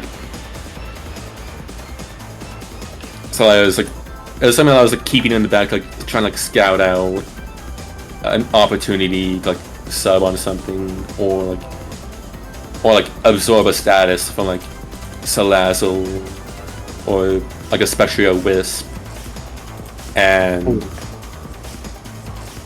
saw like punching holes. So it was like that was definitely an attempt to like sub on like absorb a Draco with the sub, but yeah, it was faster, and like Dialga dodged the paralysis, so like it killed me. That's shifting. No wait, I just think I realized something. Yeah. Yeah. Dude, they're the same. Yeah. Yeah. He's Bajiquan. Yeah. He's a Bajiquan guy. He's single strike, but he's Bajiquan. I never realized it before. Dude, that's kind of cool. Like kill you on one hit. Anyways, yeah. This Lando. What'd you go special? Mainly for the just in case of like Ho-Oh burn, like this was like supposed to be like it was like an extra, so like he was an extra Ho-Oh check. You like switch into like physical sets pretty good. Yeah. And like between like the threat of like rock move or knockoff, or even just toxic is like bad for Ho-Oh. It was like it would be scary one way or another for Ho-Oh. Yeah. Like, but the issue is that like if I get burned, then like Earthquake stops doing damage to everything. So like unfortunately he died immediately. Yeah. Oh. But like the lingering poison, the poison on Azumarill definitely carried me through a lot of that game. Really hard. It was like, I guess like if it wasn't poison, then like, well, if it wasn't poison, like then like Eve wouldn't be scared of the chip damage that was adding up on it, and like that would have been terrifying for me to deal with. Yeah. So the poison was like vital on Azumarill. Like even though like the Eternatus didn't have a good move to kill Azumarill, it was still adding up the poison chip a ton. Like before like Raikou hit it, like I didn't actually like before that flamethrower reveal, like I didn't actually hit it until before that point. That was just all toxic. That was all Lando. Yeah. It's like it only did one thing, but it was like one really important thing throughout the whole game. Yeah. Anyways, I think that does about cover it, unless you have any overall final thoughts. But what's your favorite guy, Morning? You know, this was such a long-winded match that it's like it was a little hard to think on it. My initial gut reaction was Eternatus, but can I be honest with you? Zora Kasui is like one of the coolest mons ever invented. I love like the fucking mind games that ensue because of it. I'm addicted to it. I loved watching it in action. Yeah, like a couple of moments if you like notice at the end where like once things started actually dying again, like the end game was reached, like that's a funny thing with the Smogon replays where like sometimes like PP counters will reset if Zoroark has ever like disguised as something. Yeah. And like just like add like even really mess things up. Yeah. The knockoff did exactly what it was supposed to. Like luring in Ho-Oh to get boots removed. That was like the Lana was dead already, but I was hoping that like Eve would get scared. That like I would stealth walk with Arceus. Yeah. But yeah, overall, I think we do gotta wrap this up, but like overall, like good shit. Like thanks for your time. Like very cool match. Now. So I don't think Eve will be joining us in the stage because it's very late over there. Yeah. I have notes from her and she's in the chat, so you know, I'm sure I'll share what I can, and I'm sure she'll be willing to fill in any blanks that I. Yeah. While you do that, I need to get she more didn't water. include her notes. Okay. Yeah. So, let me open up these notes. Yeah. So,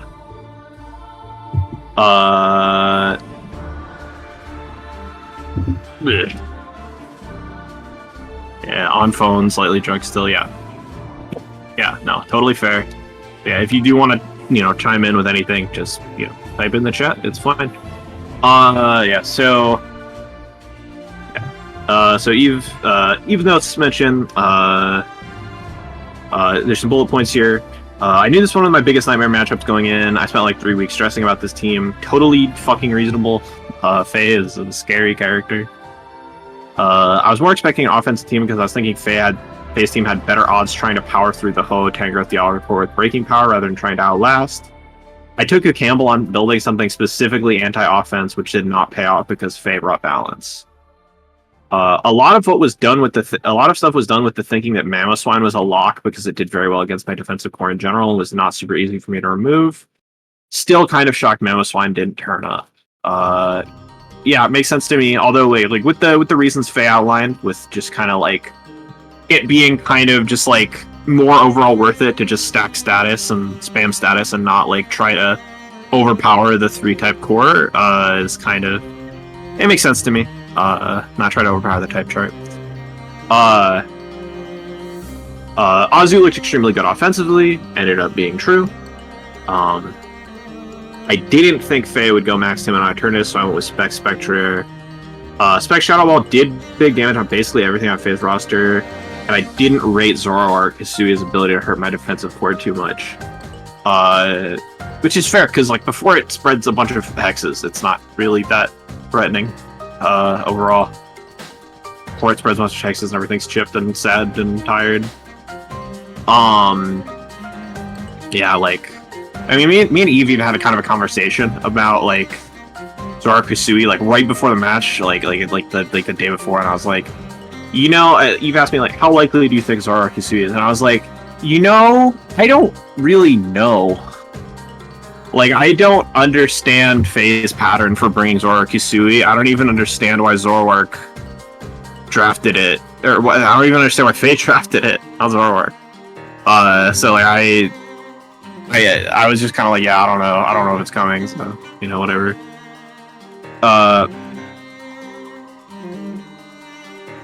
Togekiss was there to switch in easily on the fighting types and lure in, plus T-Wave on Eternatus. Speed was for Paralyzed Eternatus. Kind of backfired because I didn't expect to get T-Wave myself and didn't expect Raikou to come. AB Dialga was for Eternatus, Gren, Raikou, Zoro, threatened a lot with Draco too. Yeah, that much was evident. Dialga was a pain in the butt for Faye to switch around and deal with for like that entire game, basically.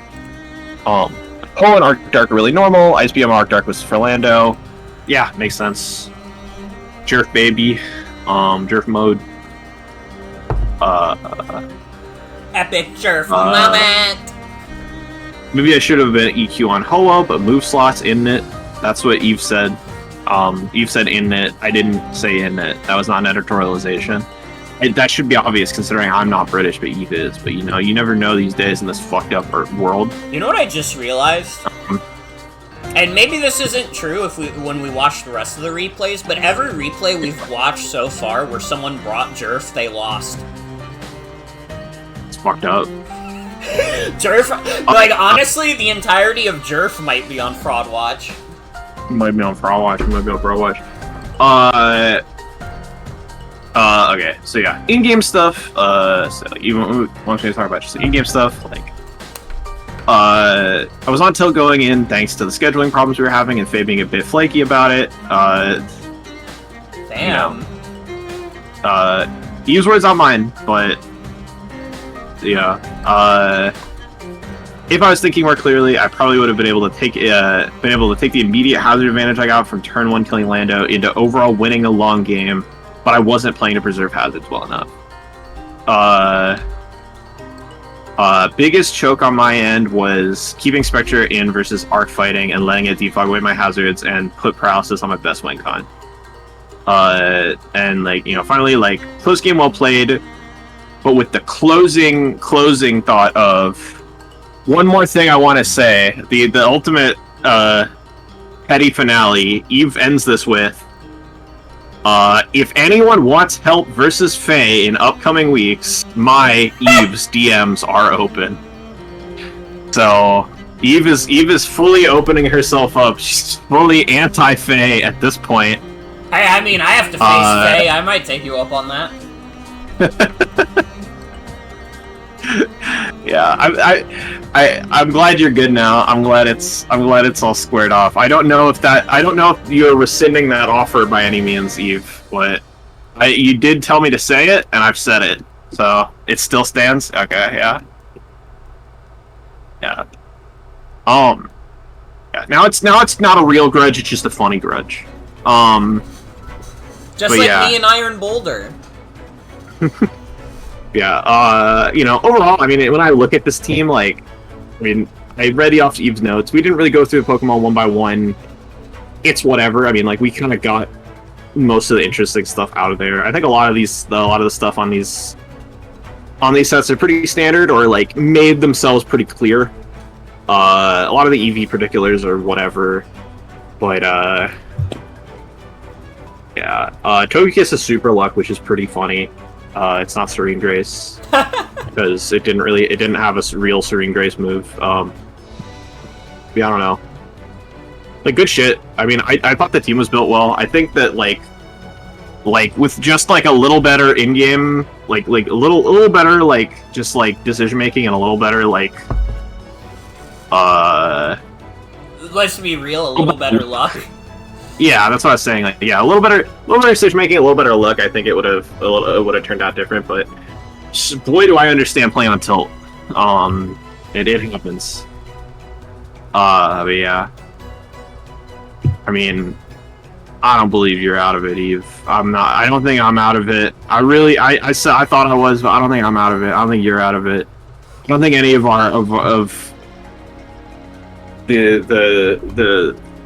the OGs are out of it quite yet. I never believed I was out of it because I'm fucking egotistical as shit. Yeah. Let's like get a breezier game. Let's watch Tristana versus Steven. Neither gamer seems to be around tonight, so. But you know, I think we've waited long enough. Yeah. So let's pull it up.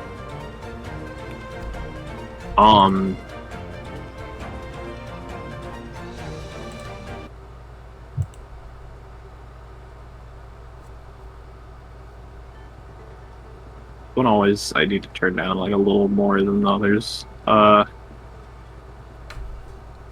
so here the we vocals go. distract me otherwise. Tristana versus Steven, let's go. So the immediate knockoff into Araquanid.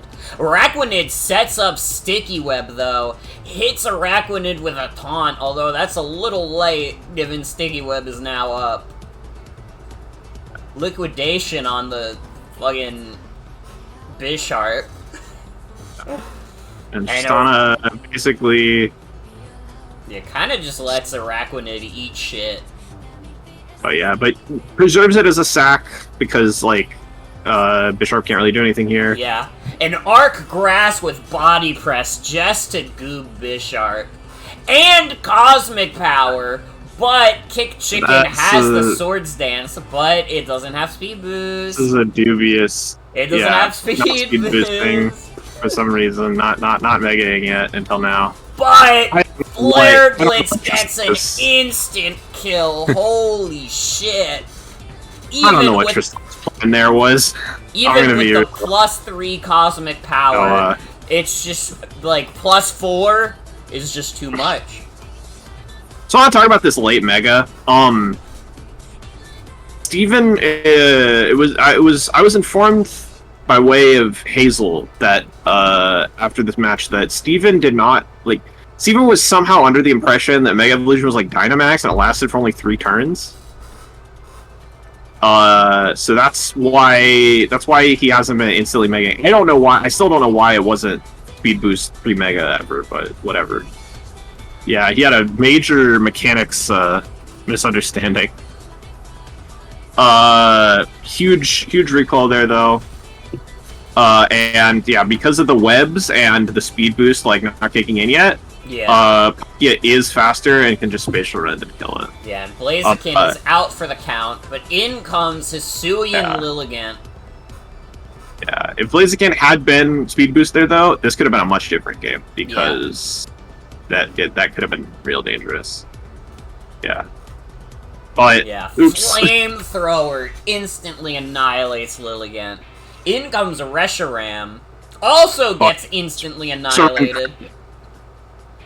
Even though the boost is faster. Hydro Pump. An Arc starts going for Calm Minds, barely survives, and is able to get off a recover. In comes Darkrai, the fucking world's greatest criminal. Gets hit by an Ice Beam, but doesn't even do half. Dark Pulse almost kills, and it flinches, and Arc is down for the count. It's just down to Groudon. Groudon against the fucking world. It's over. Ice Beam immediately dead. So yeah, we fooled you guys. We fooled you guys. It actually was a Tristana win. What? Why did I? What? You didn't switch the sides. Oh yeah, you're right. I didn't do that. I mean, we played Tristana's battle theme, so I think it was obvious. I forget everybody's battle themes. That's fair. I love music, but music is the same. Too. But yeah, yeah, nice breezy battle after a very intense one. Yeah. Yeah, we can talk about Tristana's team for a little bit. I prepped Tristana a little bit. This week was the week that I was like, I was in. I was like, I had just been in Boston. I was just coming home and stuff. So I was just very, very like, I was very tired and very like. I had a lot of other things on my mind, so I really wasn't prepping people a ton. Yeah. Which is also like I didn't really have that much to do with Eve's team either. I probably would have prepped Eve a lot harder if it wasn't like the week I was in Boston. But yeah, like only thing I really I really contributed to this team was Rockwind. I was like, you know, I thought Spiderweb or Rockwind lead would be good into Groudon lead because it would trap the Groudon and then like Toxic and like liquidation it to death, so that the sun can't come up anymore, and then like you get your webs up too. Yeah. And Rockman had stayed the lead, and like Tristana just got the webs up anyways, so it was it was fine. No opportunities to defog. It wasn't a huge deal.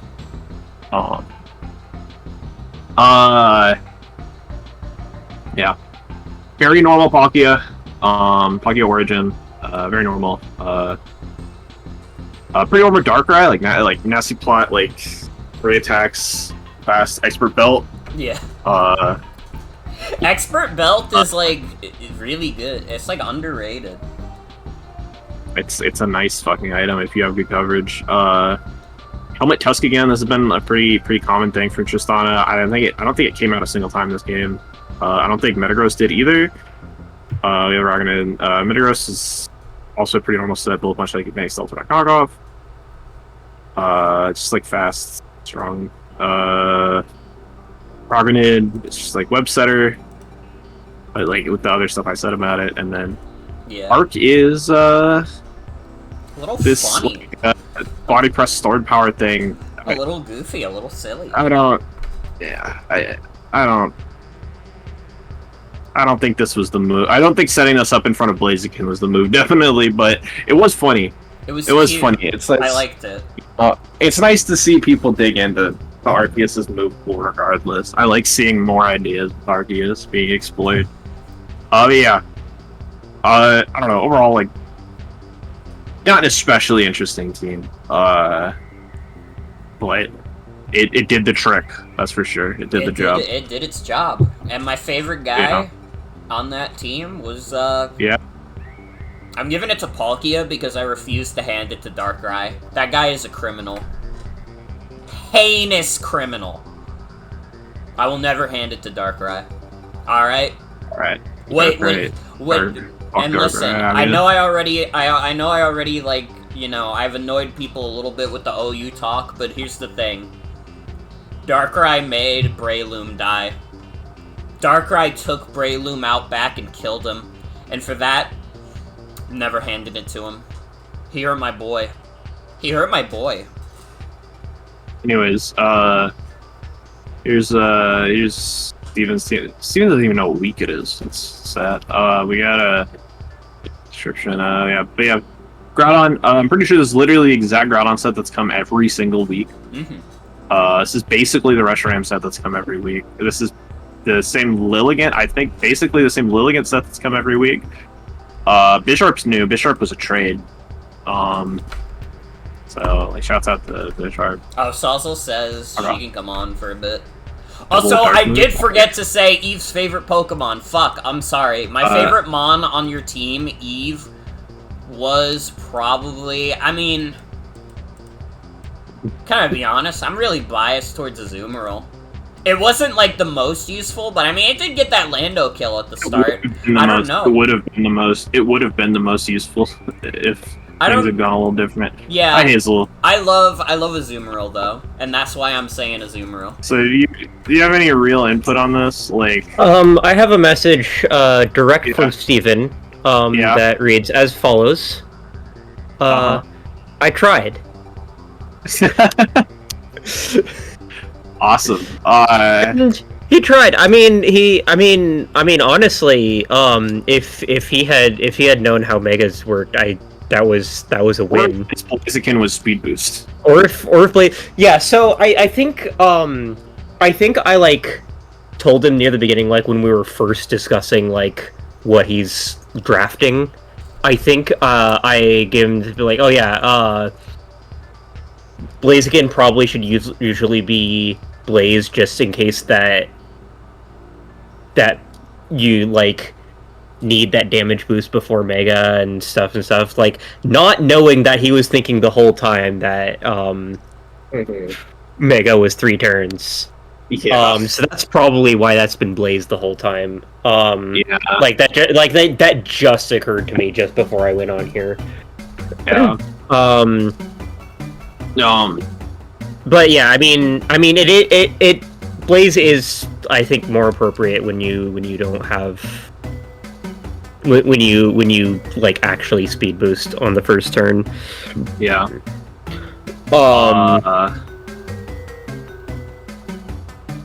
Other than that, yeah, I mean, this is like the same team that's been brought. Like, a lot of, like, besides that, yeah, the same sets that have been brought. Like, Sharp's new. Shouts out to Inner Focus. Shouts out to Inner Focus. Yeah, versus a team with Araquanid. Yeah, I probably should have been a bit more involved on this. Yeah. I don't know. He doesn't let me. And there's also the Phantom Pokemon. There's also the Phantom Pokemon. We can talk about that. Who did a lot of like work. It did a lot of work in the shadows. Yeah, that's what kind of haunted that's what kind of haunted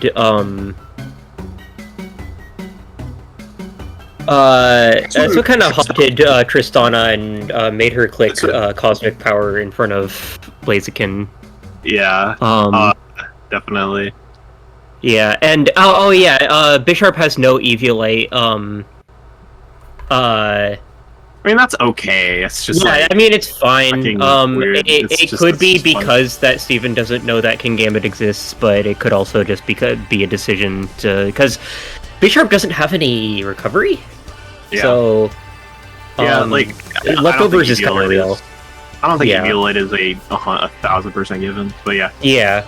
I think that's real. I've got the physically invested Calm Mind Arceus again, but he's aware of that now. Yeah.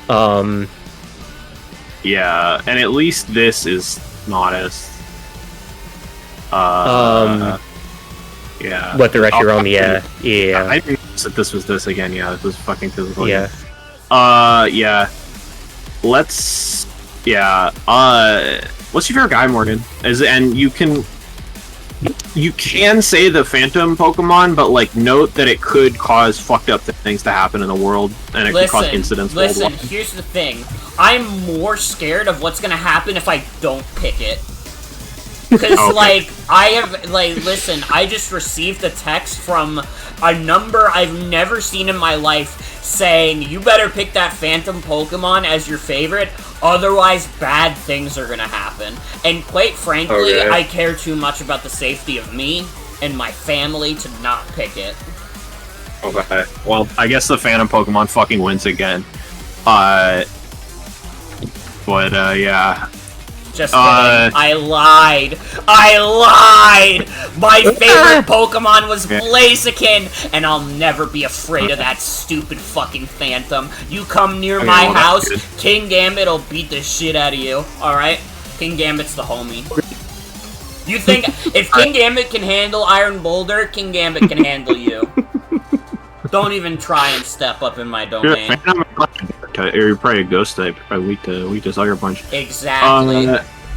Anyways, we got to be moving on. Thanks for the quick help, Hazel. Thanks for relaying Steven's message. Steven's important message. Okay, we got just a couple more games left. We got Bellcrust, and we got Lilly Ray. I think Lilly Ray will be our finale.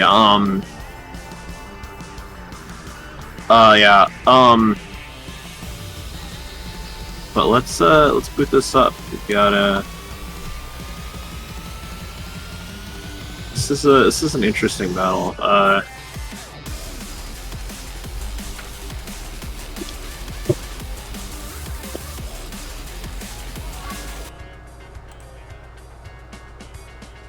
Alright. So Cross versus Bell. Bell leads with the Dragapult while Cross leads Manectric. Misses with Draco immediately. So sad. In comes Primarina, who doesn't give a fuck about Dragapult. But Dragapult gets the fast pivot into Arc. But Primarina starts setting up a substitute. Gets hit with Gunk Shot, though. And Hyper Voice just does not do enough. Zamazenta comes out on Gunk Shot, eats it. Iron defense. And Earthquake does fuck all. Not really the right Pokemon to bring in here. This should have been Moltres, who just kind of fucking walls the shit out of this thing, but Bell just kind of doesn't think about it. Brings in Vaporeon, and it does eat the Behemoth Bash, but it doesn't eat the Body Press as well as you'd hope. Yeah. And does not get the Skull Burn.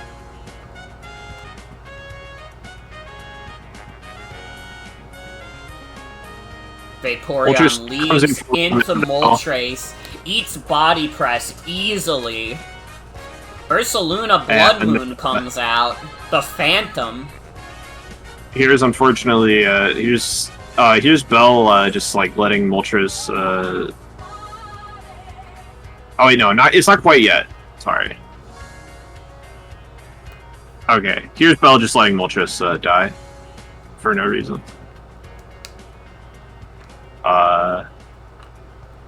And then doubling because she realizes, oh wait, this has a ground move. This is gonna die. Yeah.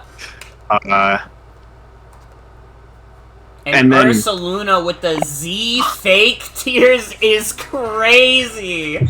Oh my god. Z fake tears. Yeah. So that's like a Hall of Fame move. Fucking 3% to Tanglu. Who does that much with a special move? Come on now. Literally. Well, it does just die to toxic does die. See, fake tears isn't Arceus flying into Arc Poison, eats a Judgment. Ooh, Earth Power ends up doing about as much as Judgment. That'll start setting up Bulk Up. Yeah. So, that's not saying about recovers, kind of like about like your coverage moves kind of being the same as that. But yeah, unfortunately, gets the Spit F drop. Bell decides to just cash out, hit with the Gunk Shot, and then come in and revenge with the Flutter Mane. Good old Flutter Mane.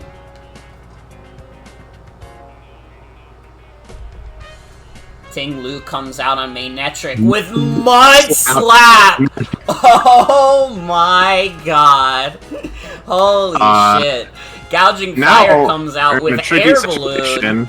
Starts setting up DD. Bell forgets about Balloon. This has happened before. This happened to you, Morgan. You had, last league, you had, the Air Balloon, the fucking car. The car that I gave you. Yes. What's his fucking name? Reverie. Whatever, it doesn't matter. How could you forget him? Reverie. Yeah, you had Air Balloon, Reverie, and Air Balloon, and Bell clicked Earthquake on it, and then, yeah, Bell did click Earthquake on Balloon again. Forgets this time, but, like, now she's trying to hit Stone Edge with an accuracy drop, which is, yeah, it's tough. So now, this is looking like a lost fucking game, but, you know, we need a real choke artist here for a Bell victory. Let's see what happens. So Lives Draco the EQ, just annihilates Gouging Fire. Dragapult the goat. The crown comes in. Gets hit by Will-O-Wisp. Suicide Wisp is pretty huge. You know, remember, even on Body Press set, that does have, it has the power of physical moves, right? It doesn't just have the power of, yeah. You know, it doesn't just have your attack, so it is good in general. And then Fluttermane comes in, and Fluttermane's faster here, so like,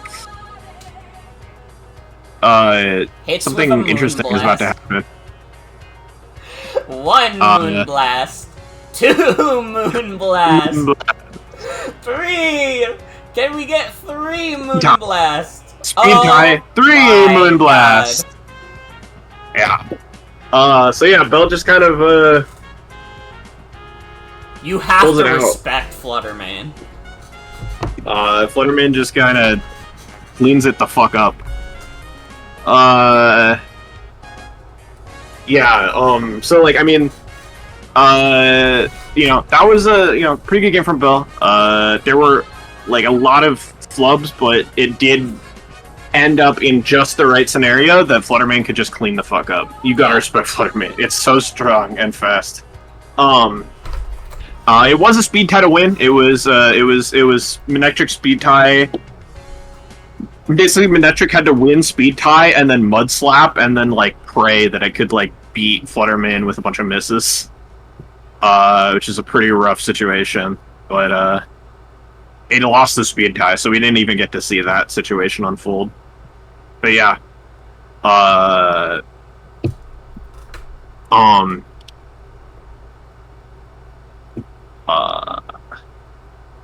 Good shit. Yeah, good shit. I don't know if Bell is in the chat. I don't know if she wants to come in here to talk about this team. Okay. Hi, Bell. Hi. I don't have the Hyper Beam open. Probably get that. Yeah, I can stream it. It's fine. No, I already have it open. Okay. It's quicker this way. Yeah. So I mean, I don't really know what to say about. I mean, this is the first. No, this is not the first game Dragapult came to, right? This is the first. This is Dragapult's first game. Seriously? God. Yeah. Halfway through. There's a whole fucking conversation about this. Right. There's a lot of conversations spawned from this. A lot of people, my thoughts on Dragapult are not very. I don't even opinion. I kind of figured out. I kind of figured it out. I don't know. I'm anti-Dragapult. I just still don't. I kind of get it now. Now that I thought about it more. I got it. You got it? I don't know if I got it. I got it. Anybody can get it. Anyways, we got Arceus Poison here. ELP, favorite power trio. What the bulk up set? I can't remember exactly what inspired bulk up. Like, it was my idea, but I can't remember what. I can't remember where it came from. I thought it was good. I think it was just because like these are all like physical threats, basically. Like they're all really annoying physical threats, and I was like, yeah, it kind of cleans up against them. Like, I do want to address one thing about like the game. Yeah. I could talk about the game way more than I can talk about the team. Obviously, yeah. You were so fucking right about I should have brought in Moltres. I am so sorry that I didn't. Yeah. Game probably would have been over a lot quicker. Yeah. I didn't like. I don't know what I was like thinking. Yeah. I was just like, oh well.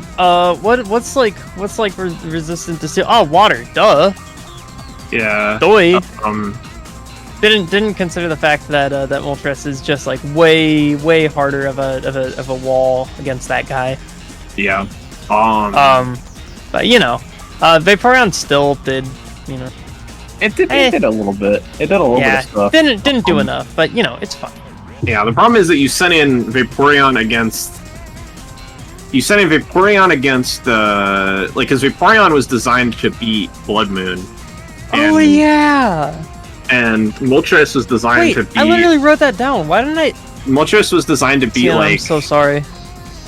Moltres was designed to be like Duskmane and like Zamazenta crowned, and then you sent. Yeah, out I did not have that. and- I did not have that written down about Moltres, but I did have that written down about Vaporeon. But it was just the wall gouging fire also. And you sacked Moltres to Blood Moon and yeah, no, it was not good. Vaporeon to Zamazenta. Anyways, this is not to criticize Bell Hour. I'm not trying to do that. I'm trying to be nice, actually.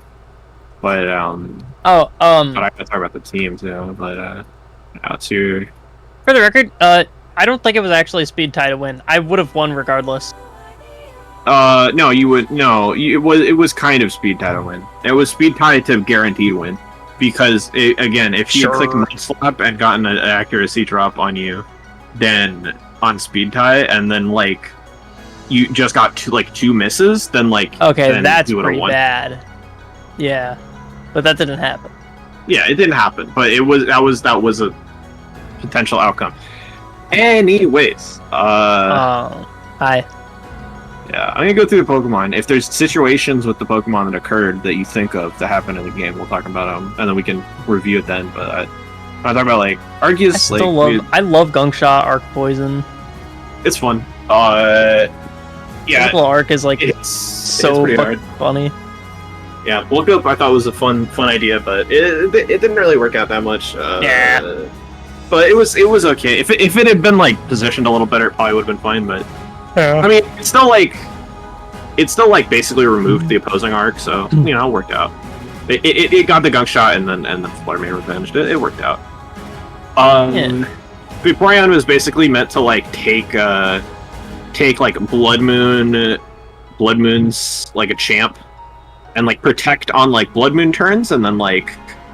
Yeah, and then like Scald was doing, even with no investment, Scald was doing like 80% to Blood Moon. It was doing a fuck ton. So like, Vaporeon could kind of just click buttons on Blood Moon and take advantage of it in that way, and then yeah, like just like Wish Protect on like the off turns to keep itself healthy.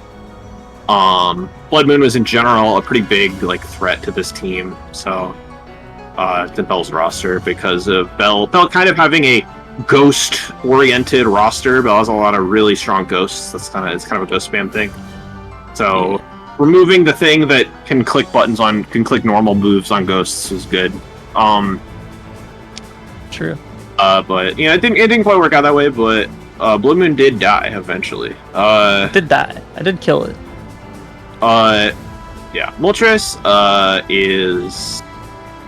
Yeah, I mean, I already kind of outlined its uses. This is a very normal Moltres set. It is kind of meant to take these like physical like steel types and stuff, and is kind of meant to like, and definitely meant to like kind of wall gouging fire, because this had a really bad gouging fire matchup in general. Really worried about that guy. And like it didn't. Yeah, it was toxic as like the quote unquote coverage move for gouge. Just the toxic and like let it die.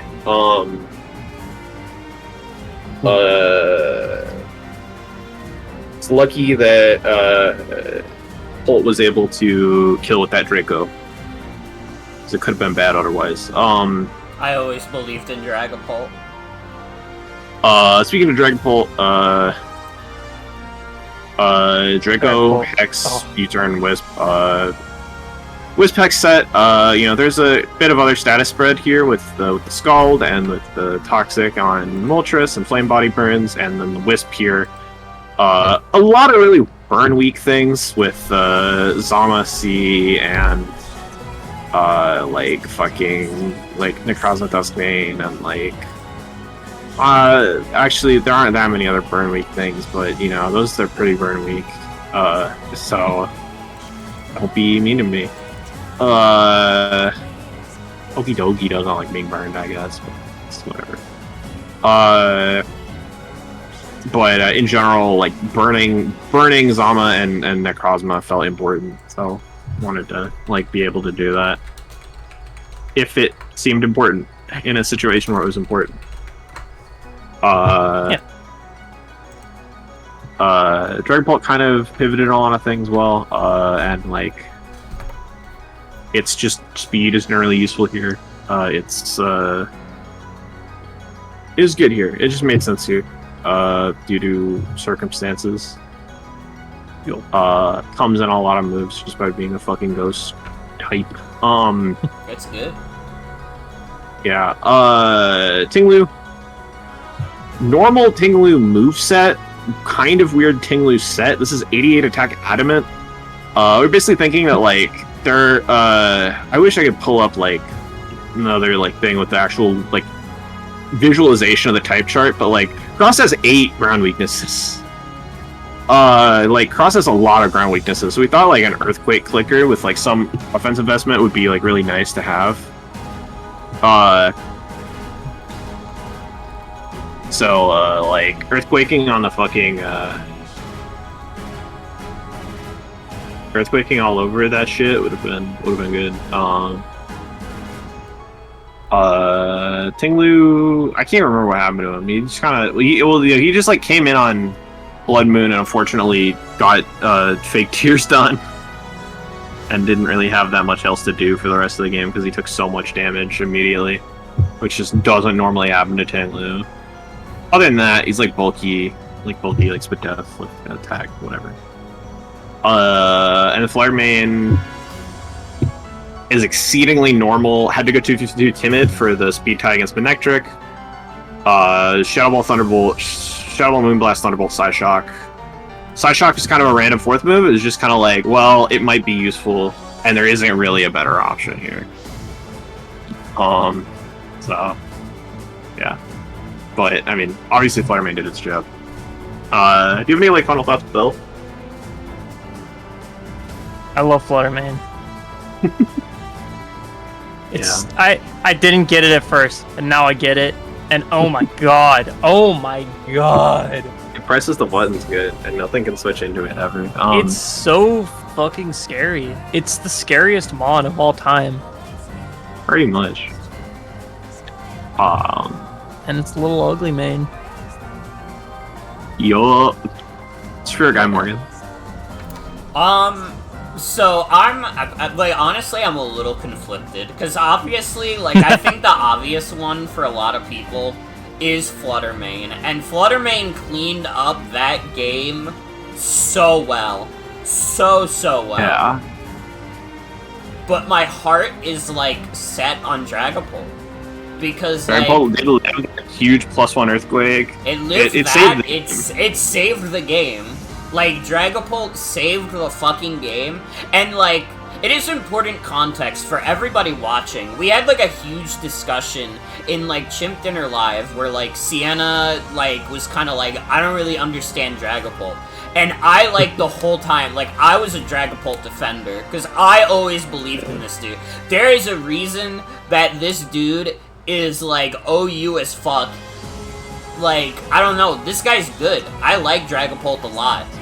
And, like, in this game, Dragapult really showed that he's the fucking GOAT. Like, Fluttermane is also the fucking GOAT, but put some respect on Dragapult's name, because Dragapult saved that. And I'm so happy to say that, because Dragapult is awesome. Yeah. Will-O-Wisp was, so good. The Will-O-Wisp was just the cherry on top, but the Draco on the Gouging Fire was like, ooh. Oh yeah. Whoa, Nelly. Yeah. I saw that, like, opportunity arise, and ooh. So good. Love it. Yeah. I don't have anything else to say, pretty much.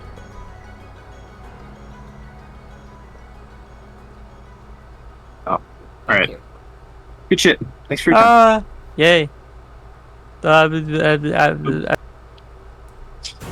Alright, so we just have one match left, to my knowledge. Did we talk about Xrossed Team?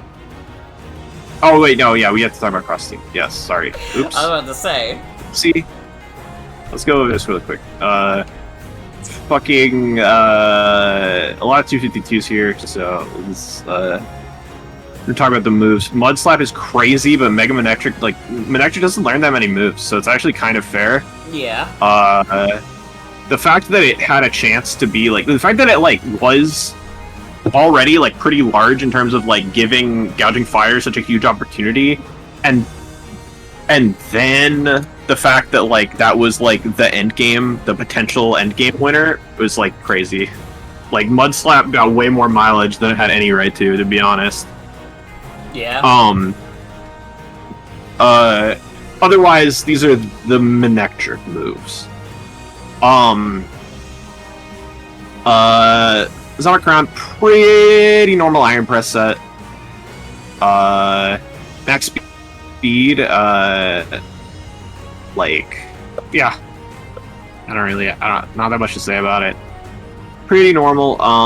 Balloon Gouge, this is no dragon move, and it was EQ Key Crash, Morning Sun DD.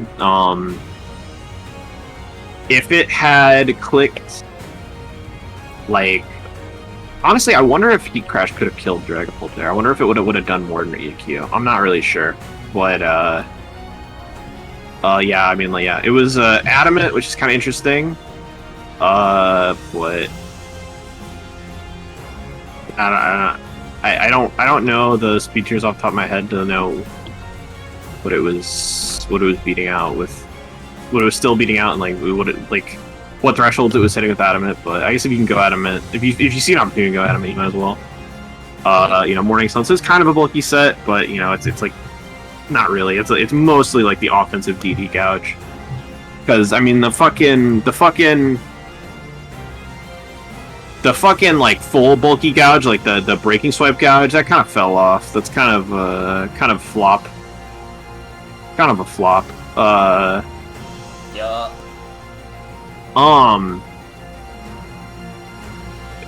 Arc Flying, Judgment, Earth Power, Refresh, Recover, like pretty fun set. It's too modest, but it's for 3 HP, 8 speed F, so it's a bulky special attack set thing.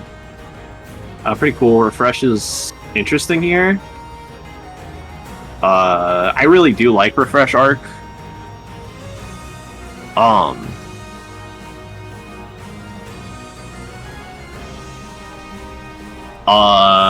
Prima is like a CM, like sub CM. Drink is everyone's thing, so that's pretty cool. I don't really have like a.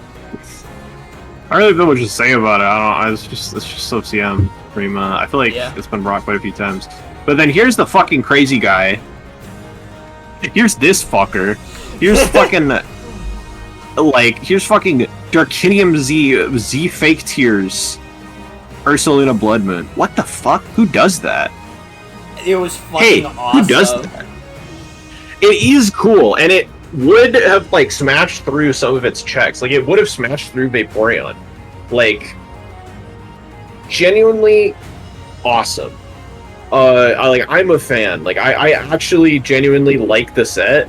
Like I don't like it's it's kind of a gimmick, but like it's a real gimmick, right? Like it's a special attack boost and a special defense drop on their side. Yeah. And you're taking care of it on like the scariest special attacker ever, who doesn't even really need boosts to be terrifying, right?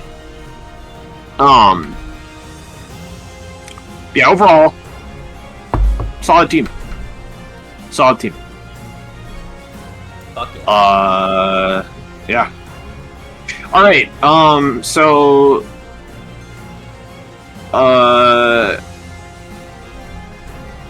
While I'm pulling up this game, can you pull up some, like, Subway Surfers footage, maybe? Try to find, like, some, like, Subway Surfers footage to put on the side of the screen to entertain our viewers. Yeah, hold on.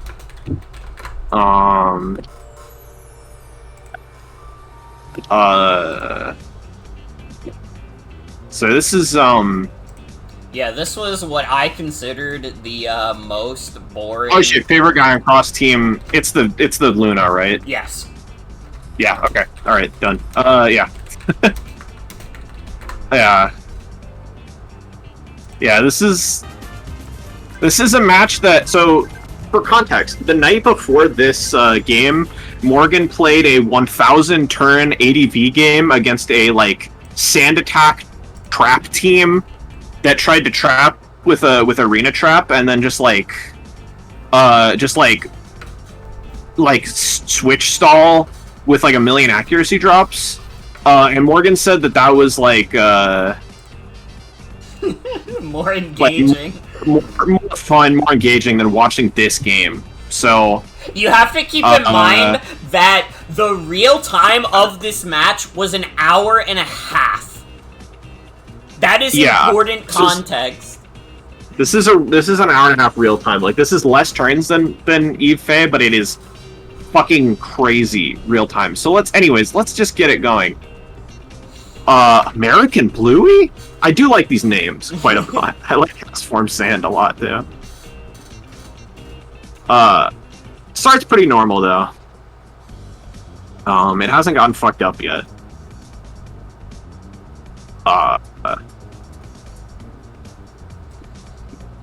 This is actually a pretty interesting situation. Like the CM goes up and like, yeah, I'm pretty sure Ray paused for like a really long time. He was trying to figure out what to fucking do about like the CM fucking Finny. Yeah, this is still like real stuff and not like. Actually, just decides to toxic it. Not like fucking like and then, nonsense. Here's the nonsense. Fucking Tim and Sky, dude. Oh my god. Listen, this is not the fault of Ray. Ray just picked a Pokemon that happens to be good. Shaman Sky is the stupidest fucking Cheesemon ever, and I hate watching it. Okay, so yeah. Subseed Shaman Sky, everybody! Give it up for Shaman Sky Subseed. Ay.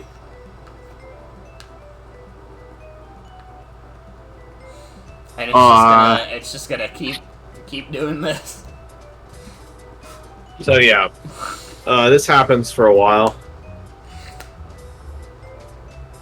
What do you guys think of the Subway Surfers going on?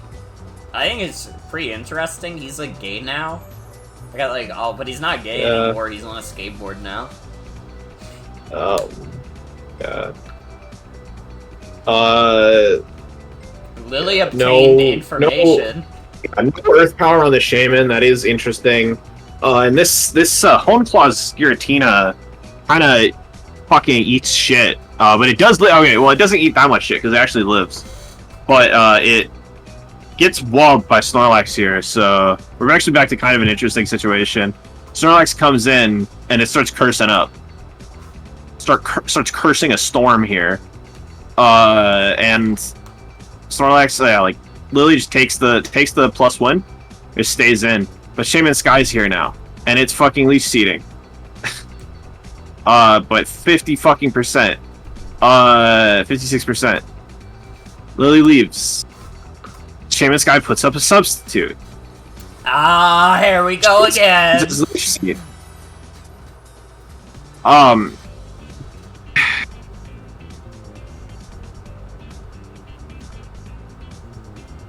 So, like, this game, you might be seeing, like, the game plan here, which is that for Lily,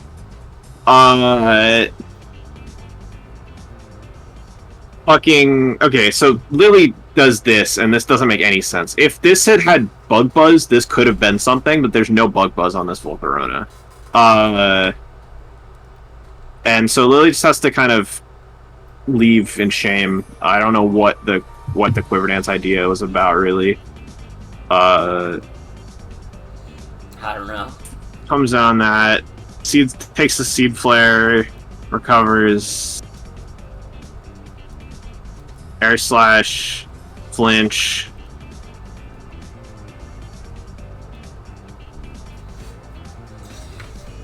And here we See, the thing is that when this was happening live, there was some kind of, like, we were talking about it, we're like, okay, well, what's the decision here? Like, what, like, a lot of the decision making wasn't that interesting, but there was, like, kind of something to talk about, but, like, this is, like, just, like, I'm realizing the sheer monotony of this battle. it just drags. Here's Morgan going insane in the chat room. This is just like my...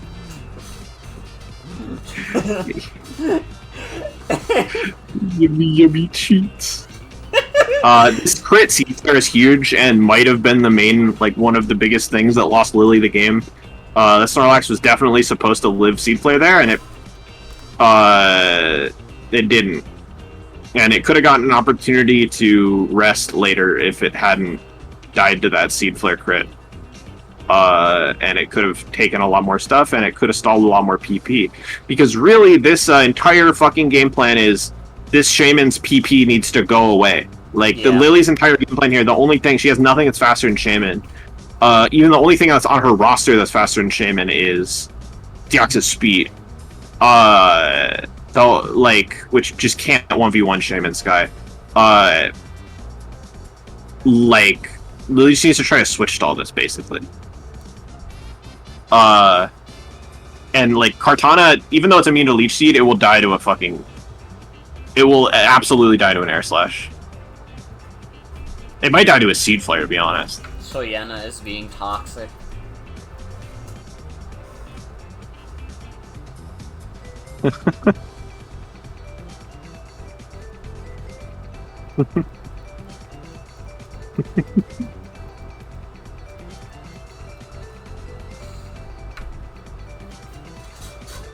You can, like, tell just by what I'm sending in chat that I was bored as fuck watching this.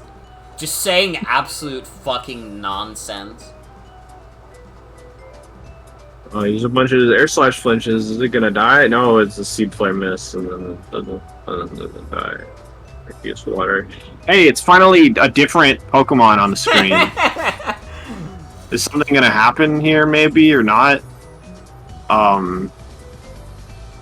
The Calm Lions and the defogs away the rocks, and then leaves, and then gets crit on Judgment, which is actually also a really brutal crit. Like, Zygarde could have started doing something here if it hadn't gotten taken to such low health by that judgment. Like, and like, to be fair, like Zygarde completes base HP is so high that it goes back up to 40 HP, 40%, but, like, it's still brutal.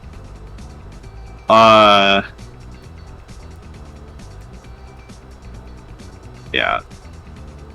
Ice Beam is scouted out now. Moonblast. Crit, Ice Beam, it would have died to the Toxic anyways, but the crit kind of mattered. Smart Strike doesn't kill. Nope.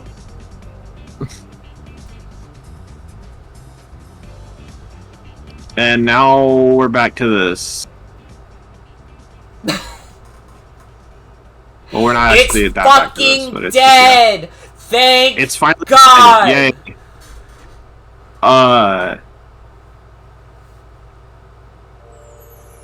But now Lilly only has one recover left. Like, this has been such an immense drain on her fucking resources. Yeah. And the rocks are back up permanently. Like, they just are hardcore, fully back up.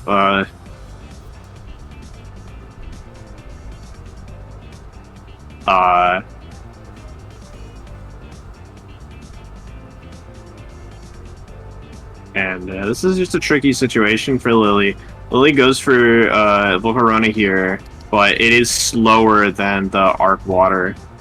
I think Lilly was trying to go for a Giga Drain, like maybe a Giga Drain crit on the -1 Spadef, to maybe kill it. It doesn't work out because it's slower, so it just does nothing. Cart comes in, does live the Ice Beam and Leaf Blades, but now it's Ditto time. Ditto comes in, it's a tale as old as time. Lilly did not preserve. Lilly did not preserve the Volcarona sack. Volcarona was Flame Body, so Lilly could have maybe avoided this situation with a Volcarona sack into setting up Zygarde. But unfortunately, Lilly risked it on the Volcarona there into Arc. So just Sacred Sword gets the +2. Sacred Sword dead. So yeah. That's that game. Excruciating game. Yeah.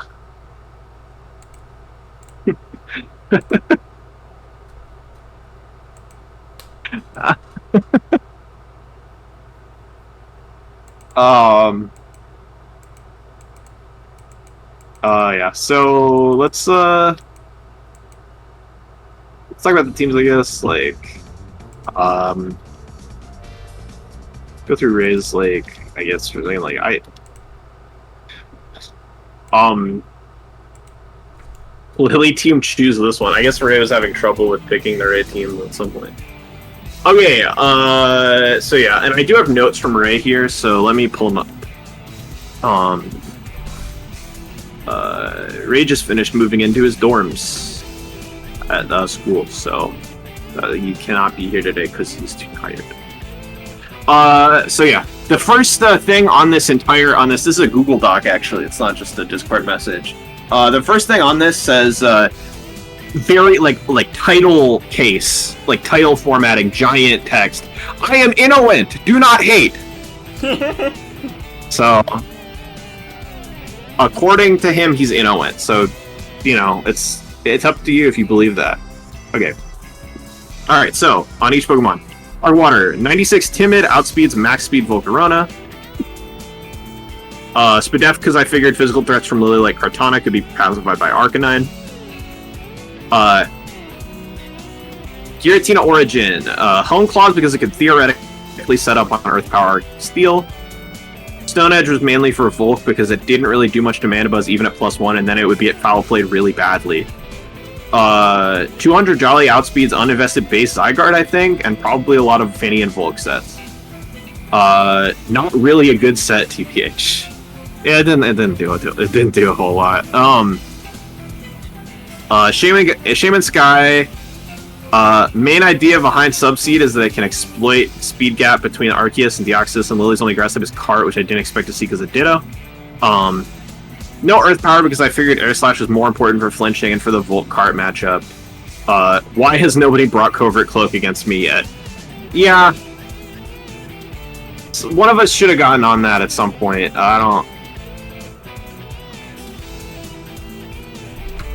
was the one who was supposed to do it. I was the chosen one. I really thought that me talking about Covert Cloak so much would make Ray think I was going to bring it and just not bring Shaman.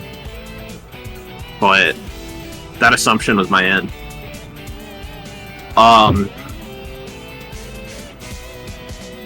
Yeah. Ditto. Lily's roster has 2 Ultra Beasts. Realistically, bringing Ditto just because of Cart and Zerk was risky, especially because Cart was likely to be Scarfed. To be fair, it wouldn't be able to do much to itself without already being locked into Sacred Sword. I also really wanted to see Lead Ditto versus Lead Deoxys happen. Yeah. Arcanine, intended as a pivot that could wall Volk and Cart alongside getting toxic on crucial targets like Volk and Manabuzz. Wisp was considered to weaken mons like Cart and Hawlucha while surviving hits from them with Intimidate, but ultimately went with Toxic. Yeah. Ended up just getting sacked to Toxic on, to get Toxic on Finny because I didn't prep much for TM Finny at all. Mega Abomasnow. I literally drafted this primarily for Zygarde, like traded for it rather, but I literally drafted this primarily for Zygarde and it ended up sitting on the bench the entire game. It would have been good into Finny as well, but I didn't want to risk it taking hits early game. Yeah.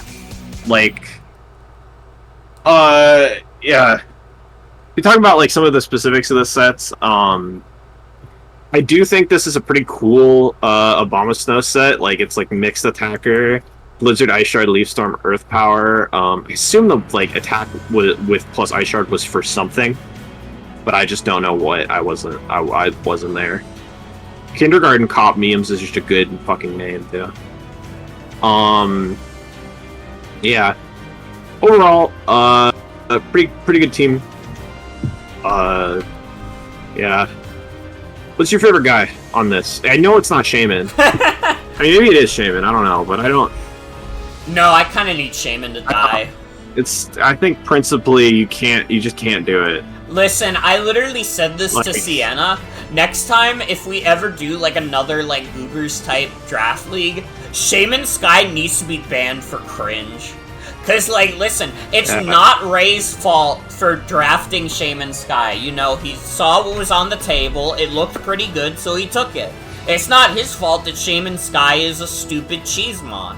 But it really is. It's just a dumb cheese guy, and, like, this match just made me, like, hate watching it. I just looked at it, and I was like, this is the dumbest guy ever to watch. I hate this thing. We need to kill it. My favorite guy, on the other hand, I mean, you gotta give it to American Bluey. You gotta give it to American Bluey. He kinda, he got his nice kills in there, you know. He's an honest mon. He got his honest kills, he did an honest job, and you know what? That's a lot more respectable than Tommy Turbo. Yeah. You know, like, the episode of SpongeBob, like, the part in SpongeBob where it's, like, Squidward doing his, like, dance routine or whatever, and then he, like, goes off the curtain, and then, like, SpongeBob's, like, hand comes out, and then they start cheering, and then they, like, it goes back and it's like Squidward's hand, and then they're completely silent. SpongeBob's hand, they cheer. That's like what it felt like whenever Arceus Water comes in. I was just like cheering. I was just like, oh my god, wait, it's a different fucking Pokemon. Holy shit. I don't have to look at Shaman Sky, because one of the worst parts is that Shaman Sky's fucking ugly. Like, I fucking hate this thing. This is one of the worst Pokemon. By far. Don't like it at all, but yeah. Overall, I mean, good shit to Ray, I guess. Sorry for the I guess, man, but you know how it is. You're lucky that I gave you an I guess and not something worse. Let's talk about Lilly team.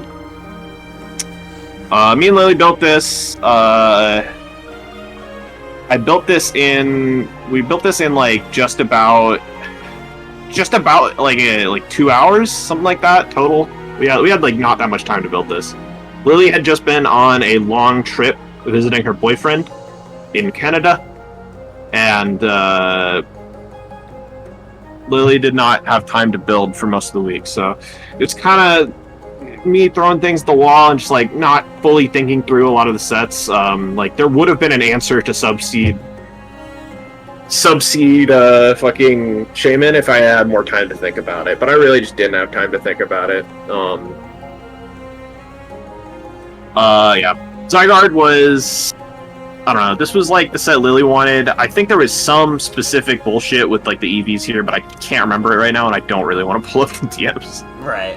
Volcarona, I determined Bug Buzz would be useless on, and I'm like so mad that I determined Bug Buzz would be useless on it, because God, if Bug Buzz had been on this and it had been able to kill the fucking Shaman through sub, that would have been so goddamn nice. Yeah. But that's not what happened. Now is it? Yeah, but Giga Drain hits like most other things that like Flamethrower doesn't hit, and then like anything that those two don't hit, like Volcarona just doesn't have coverage for in general. Snorlax. I thought Snorlax matched up well here. It beat up the Abomasnow. It beat up Giratina. It set up on like pretty much every Giratina. Like Ditto like got nothing from copying it as like a setup mon. In general, I thought I had a lot of good matchups, and I mean really it did. It just kind of didn't work out quite that well. Yeah. Calm Mind Fanny was another thing that was kind of just like, hey, this has a lot of good matchups, like, and it was kind of just like, okay, if Calm Mind Arc comes, like, this was basically meant to be like a defog Fanny that has Calm Mind on it. You know, because I was thinking basically if it's defog Arc, if it's Calm Mind Arc, there's like no fucking check to Calm Mind Arc on this team, so it's just like, let's throw Calm Mind Finny on this, and we can have a little Calm Mind war. That Finny will probably win if it's just Judgment Ice Beam. Yeah. And then that can get rid of it, and then Finny can do a lot of stuff with that. And that ended up working out very well. That was a good decision. Banned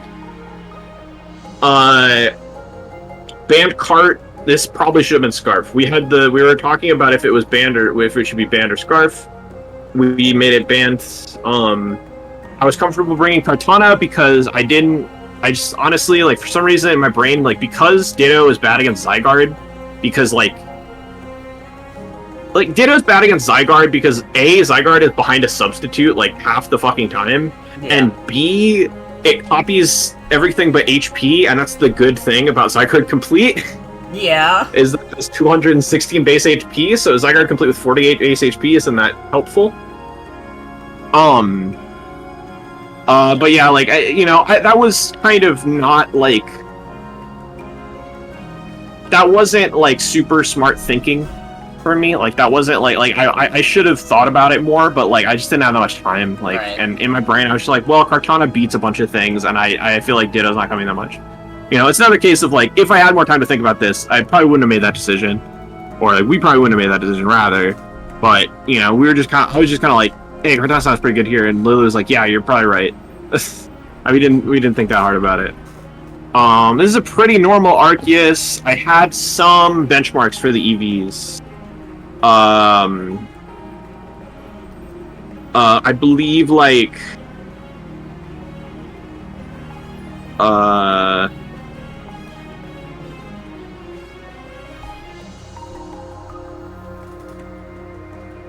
the arc is like, I believe it's like,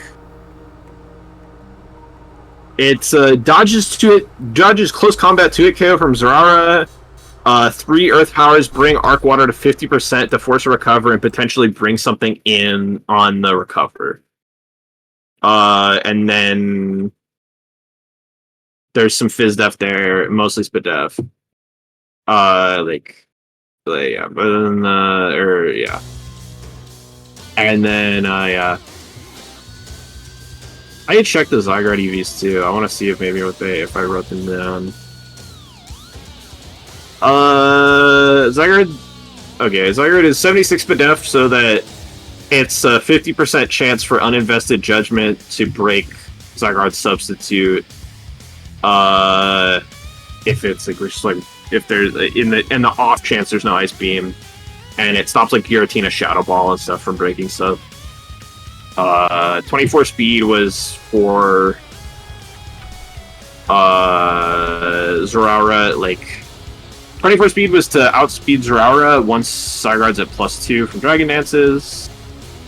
And then the rest in just like bulk, physical bulk, HP. Yeah. I don't know. I don't think it's that bad of a team considering we spent 2 hours on it. I just think that it had one specifically really bad matchup, which was Subseed. Yeah. Shipman, and that happened to be the matchup it came in against. What can you do? What? I mean, other than spend more time building, but you know, what can you do? Yeah. And my favorite guy. You know, I gotta hand it to an Arceus again. This is a double Arceus dub. Good old cat. Well, he's the one who killed it. He is the one who killed Shaman. Literally, that's what I was thinking. That's what I was thinking. And like, he did dance around it quite a bit. Yeah. Yeah. Wow, this was another 4-hour draft stream also. And like, this time you weren't high as fuck. It was actually, we just had that much to talk about. Yeah, so let's finish up. Like, this is rankings with some matches that have happened like after week 5, obviously. But you know, let's finish up. Let's just look at the rankings real quick. Unfortunately, down here, with Funyonion, Ribbon, these 4 probably do not have playoff prospects anymore. Sadly, I don't believe it is possible for any of them to make playoffs, but it is still possible for them to play spoiler. Yeah. So, don't remember, kids, if you can't fucking follow your dreams, if you can't achieve your dreams, you can always crush someone else's. And that's the beauty of a competition. Yeah. Also, what Faye said, important to note that the current top 3 is all people who played week 6 and 1. Yeah. So like it's a little upside down. Yeah. You know, other than that, you know, we got our kind of middle section here. We got our really cramped kind of like this zone, the 7, 8, 9. So honestly, this whole 6, 7, 8, 9 area, like if you look at the differentials, like, boy, this is tight. This is all tight. You know, it's anybody's game. The Beatles are here. JRPG. The JRPG Beatles. What a fucking week, though. I was not anticipating that week 5 would be the week that we had so much. I mean, we had the Iron Boulder controversy, the great Iron Boulder controversy. We had the funeral of good old SQUAWKABILLY. God, I still miss him. Rest in fucking peace, dude. I miss him every fucking day. We had the current longest game in the league, and the current most boring game in the league. I mean, it was a hell of a week. This week had it all. We had Z fake tiers this week. We had Z fake tiers. We had Z fake tiers, and it was like the 6th most notable thing that happened. So you know, we're really just like, it's quite the week. It is a hell of a week. Yeah. Yeah, like, I think that about settles it all. I'm ready to pack it up. I'm ready to go. You know, Well, wait, hold up. But what if Super Smash Brothers Brawl had a DS version? I'm gonna unpause this and put it on in the Hyper Beam as a post-stream treat for anybody who wants to watch it. But yeah. But I'm gonna say bye-bye, everybody. Bye. I'll see you all later. Bye. Bye-bye. Bye-bye. Bye-bye. Bye. Bye. Oh, fuck, I left before Sienna did. Ah! Well, let me turn off desktop audio so I can hear if Smash Brawl had a DS version, but you can't. That was really a fun week. Honestly, it's funny that, like, my match with Sauzels was probably one of the less notable ones. It was kind of just that Sauzels saw the right matchup and, like, beat me up over it. Honestly. I had to make it interesting by calling Iron Boulder a fraud. Other than that, it was like Sauzels just beat me cleanly. There was a lot going on that week. I mean, it was a hell of a week for sure. It was a week for the books. I think it is currently the most interesting week that we've had in the draft league thus far. And I mean, we are getting to a point now where we can finally see, like, you know, who's got playoffs chances, who doesn't. You know, it's not over yet, Morgan Nation. You know, I still have to play my match this week. By the way, Sauzels, if you're around, please check up on my team one last time before I fight Tristana tomorrow. Thank you. You don't have to do it right now, but sometime either tonight or during the day tomorrow. Thank you. Anyways, I'm going to say, in regards to stream stuff, we are extremely close to the PNG Tuber debut. That, it wasn't originally what I was waiting on. I was originally waiting on the chat box first. But it just so happened that both ended up getting worked on around the same time. And while the chat box was finished yesterday, I didn't premiere it today because I honestly feel like it's not, like, something I would do for the Draft League streams anyways. But for, like, any kind of, like, gameplay stuff, I would put it up. I just think that Draft League kind of necessitates more screen real estate, you know? But I'm currently aiming for Sunday. And if that plan changes, I'll let you know.